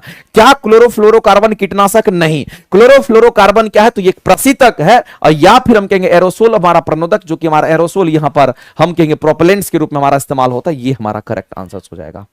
ईंधन के रूप में नहीं यूज करते, ये सब आपका फर्जी इंफॉर्मेशन, एक लाइन में आप सीधा कहानी आप करेंगे। आगे चलते हैं, अगला मिलान करना मेरे भाई, आपको बताना ग्लाइकोलिसिस की जो क्रिया होती है साइटोप्लाज्म में होती है। ग्लाइकोलिसिस की क्रिया कहां होती है? तो ग्लाइकोलिसिस की क्रिया साइटोप्लाज्म में होती है। इसकी क्रिया जो होती है वो कहां होगी? तो आपको ध्यान रखना ये साइटोप्लाज्म में होता है, और साइटोप्लाज्म मतलब कोशिका द्रव, और इसमें साइटोप्लाज्म में होगा, और 2 एटीपी ऊर्जा का निर्माण करता है, 2 एटीपी एनर्जी का फॉर्मेशन करता है। तो आप इसका मिलान करने के लिए जाइए, देखिए मिलान करिए किसका किसके साथ मैच करेगा। बताइए साइटोप्लाज्म कहां दे रखा है? तो 1 का तो सी मैच कर रहा है। अगर 1 का सी मैच कर रहा है तो यहां पर 1 का सी, वहां 1 का सी, यहां पर 1 का डी, ये ऑप्शंस खत्म। अगला मिलान देखते हैं, इसमें जो कॉमन है वो भी सही होगा। तो कॉमन मेरे भाई ये दोनों सही है, तो ये भी हमारा सही, इसको चेक नहीं भी करेंगे तो चलेगा, लेकिन दूसरा तीसरा को हम लोग को चेक करना पड़ेगा। मेरे भाई क्रेब्स साइकिल जो होता है हमारा कहां? माइटोकॉन्ड्रिया के अंदर जो मैट्रिक्स द्रव पदार्थ होता है उसमें क्रेब्स चक्र हमारा होता है। तो माइटोकॉन्ड्रिया के मैट्रिक्स में होता है, कहां पर? तो मैट्रिक्स, माइटोकॉन्ड्रिया के अंदर एक द्रव पदार्थ होता है, इसमें होता है। इसका मतलब हमारा 2 का क्या करेंगे? तो डी मिलान करेंगे। और इसके बाद प्रकाश संश्लेषण, अगर हमारा प्रकाशिकीय अभिक्रिया जिसको हम लोग लाइट रिएक्शन कहते हैं, तो ये हमारा कहां पे, तो थैलेक्वाइड में होता है, इसका मतलब इसके साथ बी के साथ जाएंगे। और इलेक्ट्रॉन परिवहन श्रृंखला जो होती है ये कहां पे, तो माइटोकॉन्ड्रिया की जो आंतरिक झिल्ली होती है, और माइटोकॉन्ड्रिया की जो आंतरिक झिल्ली होती है ना, वो हमारे बहुत सारे प्रोटीन से मिलकर के बना होता है, और उसी के अंदर हमारा इलेक्ट्रॉन ट्रांसपोर्टेशन क्या होता है, चेन बना हुआ रहता है। इस बात को आप ध्यान रखेंगे। तो मेरे भाई सी डी, और यहां पर इसका मतलब एक के साथ मिलान कर दिया, c d a b correct answer हो जाएगा। और सी डी ए बी कहां है, तो सी डी ए बी हमारा पहला ऑप्शन में दे रखा है। तो इस क्वेश्चन के अगर आंसर करने के लिए जाएंगे तो ऑप्शन नंबर हमारा कौन सा होगा, पहला करेक्ट करेंगे। आगे चलते हैं। अगला मेरे भाई यहां पर दे रखा है कि central dogma of molecular biology के अनुसार आनुवांशिक सूचना का प्रवाह सामान्यतः किस दिशा में हमारा होता है, ये क्वेश्चन आपसे पूछा गया है। बताइए इस क्वेश्चन का आंसर हमारे क्या करेंगे। इसमें जो आपको दे रखा है तो आप सभी लोग जानते हैं मेरे भाई कि हमारा कैसा होगा, कौन सा हमारा ये सही होगा। तो हम लोग जानते हैं कि डीएनए से हमारा क्या बनता है मेरे भाई, डीएनए से हमारा क्या बनेगा, तो कहेंगे डीएनए से हमारा आरएनए बनता है, या फिर आरएनए से हमारा क्या बनेगा, तो डीएनए भी बनता है। फिर आरएनए से क्या बनता है, तो कहेंगे आरएनए से फिर हमारा क्या बनेगा, तो कहेंगे यहां पर प्रोटीन का निर्माण होता है। आरएनए से प्रोटीन का निर्माण होता है, इस बात को ध्यान रखना। प्रोसेस हमारा अलग अलग होता है। अगर इस प्रोसेस की बात करते हैं इसको हम लोग ट्रांसक्रिप्शन कहते हैं। इसको क्या बोलते हैं, तो ट्रांसक्रिप्शन का प्रोसेस कहते हैं हमारा। और अगर उल्टा हो रहा, अगर डीएनए से आरएनए अगर हो रहा तो ऐसा हो रहा है, अगर उल्टा अगर हो रहा तो इसको ट्रांसक्रिप्शन नहीं कहेंगे, इसको हम लोग रिवर्स कह देते हैं। ये हमारा रिवर्स मतलब उल्टा, उल्टा हमारा होगा ट्रांसक्रिप्शन का जस्ट उल्टा होगा, इसी का जस्ट उल्टा होता है। और अगर आरएनए से अगर प्रोटीन बनता है इसको क्या बोलते हैं, इसको ट्रांसलेशन कहते हैं। इसको हम लोग क्या कहेंगे, तो इसको हम लोग यहां पर ट्रांसलेशन के नाम से जानते हैं, ध्यान रखेंगे। और अगर डीएनए से ही डीएनए बन जाता है तो उसको क्या कहेंगे, तो रेप्लिकेशन कहते हैं। ये डीएनए है ना, तो मेरे भाई डीएनए से अगर डीएनए ही बन जाता है, इसी से अगर यही बन जाता है, इसको क्या कहते हैं, तो रेप्लिकेशन के नाम से जानते हैं। ये हमारा रेप्लिकेशन का प्रोसेस होता है। उतना डेप्थ में जाना, बस आप ये बात जान लीजिए किस दिशा में और कैसे होता है। तो आपको ध्यान रखना कि डीएनए से आरएनए, आरएनए से प्रोटीन, जहां दे रखा है वही हमारा आंसर करेक्ट हो जाएगा। तो आप सीधा कहेंगे सर डीएनए से आरएनए, आरएनए से प्रोटीन, यही तो लग रहा है कि हमारा राइट होगा, यही ऑप्शन तो लग रहा है कि हमारा राइट होगा इस तरीके से। और कुछ वायरस में आरएनए से डीएनए भी होता है, इसको रिवर्स ट्रांसक्रिप्शन कहते हैं, बिल्कुल सही है, यही हमारा करेक्ट हो जाएगा मेरे भाई इस तरीके से। आगे चलते हैं नेक्स्ट। अगला है कि टर्नर सिंड्रोम की अगर बात करें, टर्नर सिंड्रोम में हमारा क्या होता है, तो हम सभी लोग को समझना है कि यहां पर हमारा 45 क्रोमोसोम होता है। कितने होंगे, तो 45 क्रोमोसोम होगा, यानी कि 44 प्लस में क्या होगा, कहेंगे 44 प्लस में हमारा एक एक्स हो जाता है। तो मेरे भाई टर्नर सिंड्रोम हमारा 45 क्रोमोसोम वाला होगा। ऐसे भी देखिए तो हमारा 44 3 47 ये नहीं होगा, 44 3 47 ये नहीं होगा, 44 1 45 वो तो हमारा है नहीं। तो हम कहेंगे ये क्रोमोसोम एक्स और वाई में होता है, तो 44 प्लस 1 कितना, तो 45 हो जाएगा। आंसर करेंगे ऑप्शन नंबर सी आपका। अगला, पौधे में फ्लोएम उत्तक का मुख्य कार्य क्या होता है मेरे भाई, प्लांट के अंदर हमारा जाइलम फ्लोएम तो होता है ही है। अगर हम किसी प्लांट की अगर हम बात करते हैं, प्लांट टिश्यू की अगर बात करते हैं, तो आप एक बात जानते होंगे कि जो प्लांट टिश्यू हमारा होता है, एक तो मेरे भाई यहां पर विभजोत्तक उत्तक के रूप में होता है, एक तो हमारा विभजोत्तक उत्तक के रूप में होता है, और दूसरे को अगर हम लोग देखते हैं तो दूसरा हमारा क्या होता है, दूसरे को हम लोग बोलते हैं अस्थायी उत्तक के रूप में हमारा होता है। अगर हम लोग यहां पर अस्थायी उत्तक के रूप में देखते हैं तो हमारा अस्थायी उत्तक के रूप में हम लोग को दो चीज मिलता है, एक तो हमारा सरल होता है, और दूसरा हमारा कैसा होता है, हमारा जटिल अस्थायी उत्तक होता है। और जटिल में ही आप देखते होंगे कि हमारा जाइलम होता है, और साथ ही साथ हमारा क्या होता है कि यहाँ पर फ्लोएम होता है, इस बात को आप जानते होंगे। और सरल अस्थायी उत्तक में हमारा पेरेन्काइमा होगा, कोइलेन्काइमा होगा, और हमारा स्क्लेरेन्काइमा हमारा होता है। तो आपसे क्वेश्चन जो पूछा है फ्लोएम के बारे में पूछा गया, और फ्लोएम हमारा क्या है, तो कहेंगे फ्लोएम जो हमारा है यहाँ पर दे रखा है, और जो कि हमारा जटिल अस्थायी उत्तक के अंतर्गत हमारा आता है। कह रहा है कि मेरे पास जो फ्लेम का काम होता है ये क्या करता है, जैसे फोटोसिंथेसिस के बाद प्लांट भोजन बनाता है तो उस भोजन को हर एक जगह क्या करता है, पहुंचाता है। फ्लोएम मेरे पे बाय डायरेक्शन में दो दिशा में क्या करता है, भोजन को पहुंचाता है। तो जल में खनिज लवण, घुने हुए खनिज लवण को पहुंचाता, जाइलम का कार्य, ये बिल्कुल जाइलम। आपसे फोलम के बाद में पूछा तो ये तो आंसर नहीं करेंगे। पत्तियों द्वारा संश्लेषित शर्करा, यानी कि भोजन को जो चूंकि पत्ती में ही हमारा क्या होता है, फोटोसिंथेसिस होता है, और उसके द्वारा जो संश्लेषित शर्करा होता है, भोजन होता है, उसको पौधे के अन्य भागों तक पहुंचाने का अगर कोई काम करता है हमारा यही करेगा। आंसर करेंगे करेक्ट। ये हमारा कोई यांत्रिक मैकेनिकल सपोर्ट प्रदान नहीं करता है। आगे मेरे भाई चलते हैं। अगला कह रहा है कि फर्मेंटेशन प्रक्रिया में ईस्ट द्वारा ग्लूकोज के अपूर्ण ऑक्सीकरण से क्या बनता है। अभी जस्ट हमने आपको बताया था कि हम लोग जब कभी भी हमारे सामने में ये क्वेश्चंस आएंगे तो हम लोग आंसर क्या करेंगे, तो ऑप्शन नंबर हमारा यहाँ पर बी करेक्ट हो जाएगा। क्योंकि आपको पता है कि जब कभी भी हम लोग यहाँ पर क्या करते हैं, तो जब कभी भी हम लोग यहाँ पर किण्वन की बात करेंगे तो किण्वन हमारा क्या है, तो इथाइल अल्कोहल, जिसको हम लोग शराब कहते हैं, इथेनॉल बनाने की विधि होती है, और कार्बन CO2 इससे हमारा गैस बाहर निकलता है। इससे कौन सी गैस? तो CO2 हमारा, और साथ में कुछ एनर्जी भी हमारा यहां से रिलीज करता है। आगे अगला है एरिथ्रोपोएटिन, जो हमारा होता है एक हार्मोन है, और ये एरिथ्रोपोएटिन जो हमारे हार्मोन है, इसका सिक्रेशन कहां से होता है? इस हार्मोन का जो सिक्रेशन होता है कहां से होगा मेरे भाई? इस हार्मोन का सिक्रेशन कहां से? तो किडनी से होता है। किसकी बात कर रहे हैं? तो एरिथ्रोपोएटिन हार्मोन की बात कर रहे हैं, इस बात को ध्यान रखना। यहां पर एरिथ्रोपोएटिन की हम बात कर रहे हैं, इस बात को ध्यान रखेंगे। पोएटिन की हम बात कर रहे हैं, इसकी हम बात कर रहे हैं। ये हमारा क्या? तो हार्मोन है, और इस हार्मोन का जो सिक्रेशन होगा, इस हार्मोन का जो सिक्रेशन होगा वो कहां से होगा? तो हमारी किडनी से होता है। ये कहां से? तो किडनी से होता है, ये बात आपको ध्यान रखना है। और दूसरी बात है, ये हार्मोन क्या करता है? तो आरबीसी का जो निर्माण होता है, या आरबीसी के निर्माण में ये सहायक होता है, इस बात को ध्यान रखेंगे।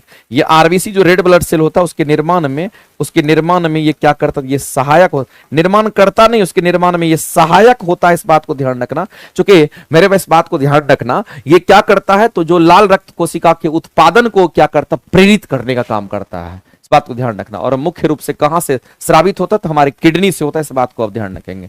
ऑप्शन नंबर सी आपका करेक्ट हो जाएगा। रिजर्वायर ऑफ ब्लड किसको कहते हैं? तो हम लोग प्लीहा को कहते हैं। RBC of graveyard of RBC किसको कहते हैं? प्लीहा को कहते हैं, इस बात को आप ध्यान रखना। और लीवर तो सबसे बड़ी ग्रंथि होती है। आगे चलते हैं। किसी जीव के सभी जीन के संपूर्ण सेट को, मेरे भाई सभी जीन के संपूर्ण सेट को जीनोम के नाम से हम लोग जानते हैं। एक लाइन में कहानी सिंपल है। और जीन क्या होता है? डीएनए के छोटे छोटे टुकड़े को ही जीन कहते हैं। अगला हमारा म्यूचुअलिज्म क्या होता है, ये आपको बताना है। तो मेरे भाई म्यूचुअलिज्म की अगर हम बात करते हैं, वो क्या होता है? जिसमें दोनों को फायदा होता है, उसको म्यूचुअलिज्म कहते हैं। आप बताइए मेरे भाई, दोनों में फायदा किसको होगा? जैसे शेर है और हिरन है। शेर क्या करेगा? हिरन को खा जाएगा। हिरन से तो शेर को फायदा हुआ, लेकिन इसको तो मेरे भाई नुकसान हो गया ना। तो यहां पर हमारा इसको फायदा है, तो इसको नुकसान है, यानी कहने का मतलब ये नुकसान हो गया। इसको ये भोजन करता है, इसको खा जाएगा। तो इसको हम लोग क्या कहते हैं? पैरासिटिज्म कहते हैं। इसको हम लोग क्या कहेंगे? तो इसको हम लोग यहां पर कहते हैं, ऐसे संबंध को क्या बोलेंगे? इसको हम लोग पैरासिटिज्म के नाम से जानते हैं, आपको ध्यान रखना है। लेकिन अगर लाइकेन में शैवाल और कवक को देख लीजिए, तो ये शैवाल और कवक कैसा था? सहजीवी संबंध को ही तो म्यूचुअलिज्म कहते हैं। यही तुम्हारा करेक्ट आंसर इसका हो जाएगा। मानव और जू की अगर बात करते हैं, तो मेरे भाई मानव और जू में क्या होता है? मानव और जू में फायदा नुकसान किसको होगा? तो हम लोग जानते हैं कि जो हमारे बाल में अगर जू हो गया, तो हमारा खून पिएगा, तो इसको फायदा होगा, लेकिन हमको नुकसान होगा। और अगर फायदा नुकसान अगर दिख गया, तो इसको भी पैरासिटिज्म ही कहेंगे। इसको भी हम लोग क्या कहेंगे? इसको भी हम लोग यहां पर पैरासिटिज्म के नाम से हम लोग जानते हैं, ध्यान रखेंगे। लेकिन यहां पर हमारा म्यूचुअलिज्म होगा। इसी को हम लोग कहते हैं यहां पर क्या? सिम्बायोटिक रिलेशन कहते हैं, इसी को सिम्बायसिस कहते हैं, इसको ध्यान रखेंगे। क्योंकि शैवाल अगर भोजन बनाता है तो कवक को खाने देता है, और कवक अगर घर बनाता है तो शैवाल को रहने का जगह देता है। इसका मतलब इसको भी फायदा है, इसको भी फायदा है, दोनों के रहने से, इस बात को ध्यान। अगला एलिसा टेस्ट जो होता है वो हमारा क्या होता है मेरे भाई? एंटीजन या एंटीबॉडी की अगर हम बात करते हैं, अगर मान लेते हैं इम्यून सिस्टम की उपस्थिति का पता लगाता है, एचआईवी संक्रमण के निदान के लिए वो पता लगाता है, तो हमारा क्या होगा? तो सीधा आंसर करेंगे यही मेरे भाई। रक्त शर्करा का जो स्तर होता है, ये हम लोग को अगर पता लगाना है, तो हम लोग इसको डायबिटीज टेस्ट से पता लगाते हैं। किससे लगाते हैं? तो जो डायबिटीज टेस्ट होता है उससे पता लगाते हैं। डायबिटीज टेस्ट से पता लगाते हैं। और डायबिटीज टेस्ट हमारा कैसे होता है? तो फैलिंग सॉल्यूशन से होता है। ये किससे होगा? तो ये आपको ध्यान रखना है, ये हमारा फैलिंग सॉल्यूशन का इस्तेमाल करता है, और फैलिंग सॉल्यूशन से हम लोग डायबिटीज टेस्ट का पता लगाते हैं, ध्यान रखेंगे। आगे चलते हैं। अगला हमारा मिलान करना बहुत इजी क्वेश्चन है। बताइए मेरे पे, मेडुला ऑब्लांगेटा जो हमारे पश्च मस्तिष्क का भाग होता है, ये अनैच्छिक क्रिया को कंट्रोल करता है। अनैच्छिक क्रिया को नियंत्रण करने वाला हमारे यहां पर है। इसका मतलब सी का मिलान हमारा किसके साथ? तो 1 के साथ। कई बार आप पढ़ चुके होंगे, बार बार कराने की जरूरत नहीं है। सी का 4 हटा दीजिए, सी का 4 हटा दीजिए, आप मिला लीजिएगा। बहुत ईजी है ये क्वेश्चन, तो आप खुद ब खुद कर लीजिएगा। आगे चलते हैं। अगला क्वेश्चन आपके सामने है कि ऑटो इम्यून रोग जो होता है, जो ऑटो इम्यून रोग हमारा है, ये एग्जांपल किसका है? तो ये एग्जांपल मेरे भाई आपको ध्यान रखना है, ये हमारा एर्थराइटिस से हमारा आता है, या फिर हम कहेंगे टाइप 1 हमारा डायबिटीज से रिलेटेड हमारा। इसका रिलेशन किसी ट्यूबरकुलोसिस से नहीं है, स्कर्वी से नहीं है। हम लोग सीधा कहेंगे हमारा रिलेशन किससे है? तो यहां पर कहेंगे आर्थराइटिस से होता है, जो कि गठिया उठिया जो हमारा होता है, जिसमें ज्वाइंट्स पेन होता है, उससे रिलेटेड ये हमारा होता है। आगे चलते हैं। वेग समय ग्राफ की जो प्रवणता होती है वो क्या होती है, ये आपसे पूछा गया। किसके किसके बीच में ग्राफ है? तो वेग और समय के बीच में ग्राफ। फटाफट करके आप बनाएंगे। एक तरफ आप वेग कहेंगे और दूसरी तरफ आप क्या कहेंगे? तो समय कहेंगे। इसके बीच में अगर कोई भी ग्राफ अगर हमारा होता, मान लेते ये ग्राफ हमारा बना हुआ है, इसको हम लोग कह दिए कि ये हमारा यहां पर ग्राफ है। अगर हम आपसे ये जानना चाहते हैं इस ग्राफ का मेरे भाई स्लोप क्या होगा, तो आप क्या कहोगे? तो मैंने आपको कई बार बताया पढ़ाते पढ़ाते, मैंने बोला है कि जब कभी भी स्लोप निकालना तो हमारा y axis divided x axis कर देना। और वाई एक्सिस में क्या? तो कहेंगे यहां पर हमारा वेग है, नीचे में समय एक्सिस अगर दे रखा तो हमारा वेग बटा समय हो गया। और मेरे भाई वेग में परिवर्तन और समय में परिवर्तन हमारा क्या देता? कहेंगे त्वरण देता है। ये क्या देगा? त्वरण देता है। इसका मतलब मेरे भाई स्लोप क्या है? तो इसी को ढाल कहते हैं। स्लोप को ही ढाल कहते हैं, और इसी को हम लोग इंग्लिश में क्या कहते हैं, इसी को हम लोग प्रवणता के नाम से भी जानते हैं। ये बात आपको ध्यान रखना है, इसी को क्या कहेंगे, तो इसी को प्रवणता भी कहते हैं। इसलिए अगर वेलोसिटी और टाइम के बीच में कोई ग्राफ है, उसका प्रवणता, उसका ढाल क्या देगा, तो कहेंगे त्वरण देगा, और आप सीधा आंसर करेंगे ऑप्शन नंबर सी आपका राइट हो जाएगा। कभी भी किसी भी ग्राफ का अगर आप स्लोप निकालते हैं ना, हमेशा वाई एक्सिस में डिवाइड कर देना, एक्स एक्सिस से निकल जाएगा। मानव शरीर में एड्रिनल कॉर्टेक्स जो हमारा होता है, ये एड्रिनल कॉर्टेक्स द्वारा स्रावित हमारा ग्लूकाकॉर्टिकॉइड्स हमारा होता है, इसको हम लोग कार्टिसोल कहते हैं। ये मुख्य कार्य इसका क्या होता है, इसका जो मुख्य कार्य होता है हमारे शरीर के अंदर क्या करता है मेरे भाई, जो खनिज लवण वगैरह होते हैं उनको तो ये कैरी करता है, खनिज लवण का, तो खनिज लवण को कैरी भी करता है, साथ साथ खनिज लवण को ये कंट्रोल भी करता है। तो मेरे भाई इस बात को ध्यान रखना, ये जो कार्टिसोल होता है इसका मेन काम क्या होता है, खनिज लवण को कंट्रोल करना, ये चीज आपको ध्यान रखना। ये खनिज लवण को क्या करता है, जो खनिज लवण होता है उसको कंट्रोल करने का काम करता है। दूसरी बात आपको ध्यान रखना, जो कार्बोहाइड्रेट है, वसा है या फिर प्रोटीन की बात करते हैं, उसके पाचन के लिए भी हमारा सहायक होता है, इस बात को ध्यान रखेंगे। और तनाव प्रतिक्रिया अगर बात करते हैं, उसको भी हमारा सूजन रोधी प्रभाव या फिर तनाव प्रतिक्रिया की बात करते हैं, उससे ये रिलेटेड हमारा होता है, इस बात को आप ध्यान रखेंगे। नेक्स्ट आगे चलते हैं, क्लोनिंग हमारा क्या होता है मेरे भाई, क्लोनिंग हमारा क्या है, तो क्लोनिंग हमारा अनुवांशिक रूप से अगर देखेंगे तो ये आपको केवल एक जनक के पूर्ण रूप से ही समान आपके होंगे, उसमें कोई परिवर्तन नहीं होता, उसी को क्लोनिंग कहते हैं। स्तनधारी में निषेचन कहां होता है, तो आप सभी लोग जानते हैं हमारा फैलोपियन ट्यूब में होता है, यानी कि अंडवाहिनी में होता है, वो भी डक्ट में होता है। और इस क्वेश्चन का अगर आंसर करेंगे तो ऑप्शन नंबर आपका यहां पर ये करेक्ट हो जाएगा। इस तरीके से मेरे भाई ध्यान रखना। तो आज के जो 40 क्वेश्चन है वो आपका यहां पर खत्म हो रहा है।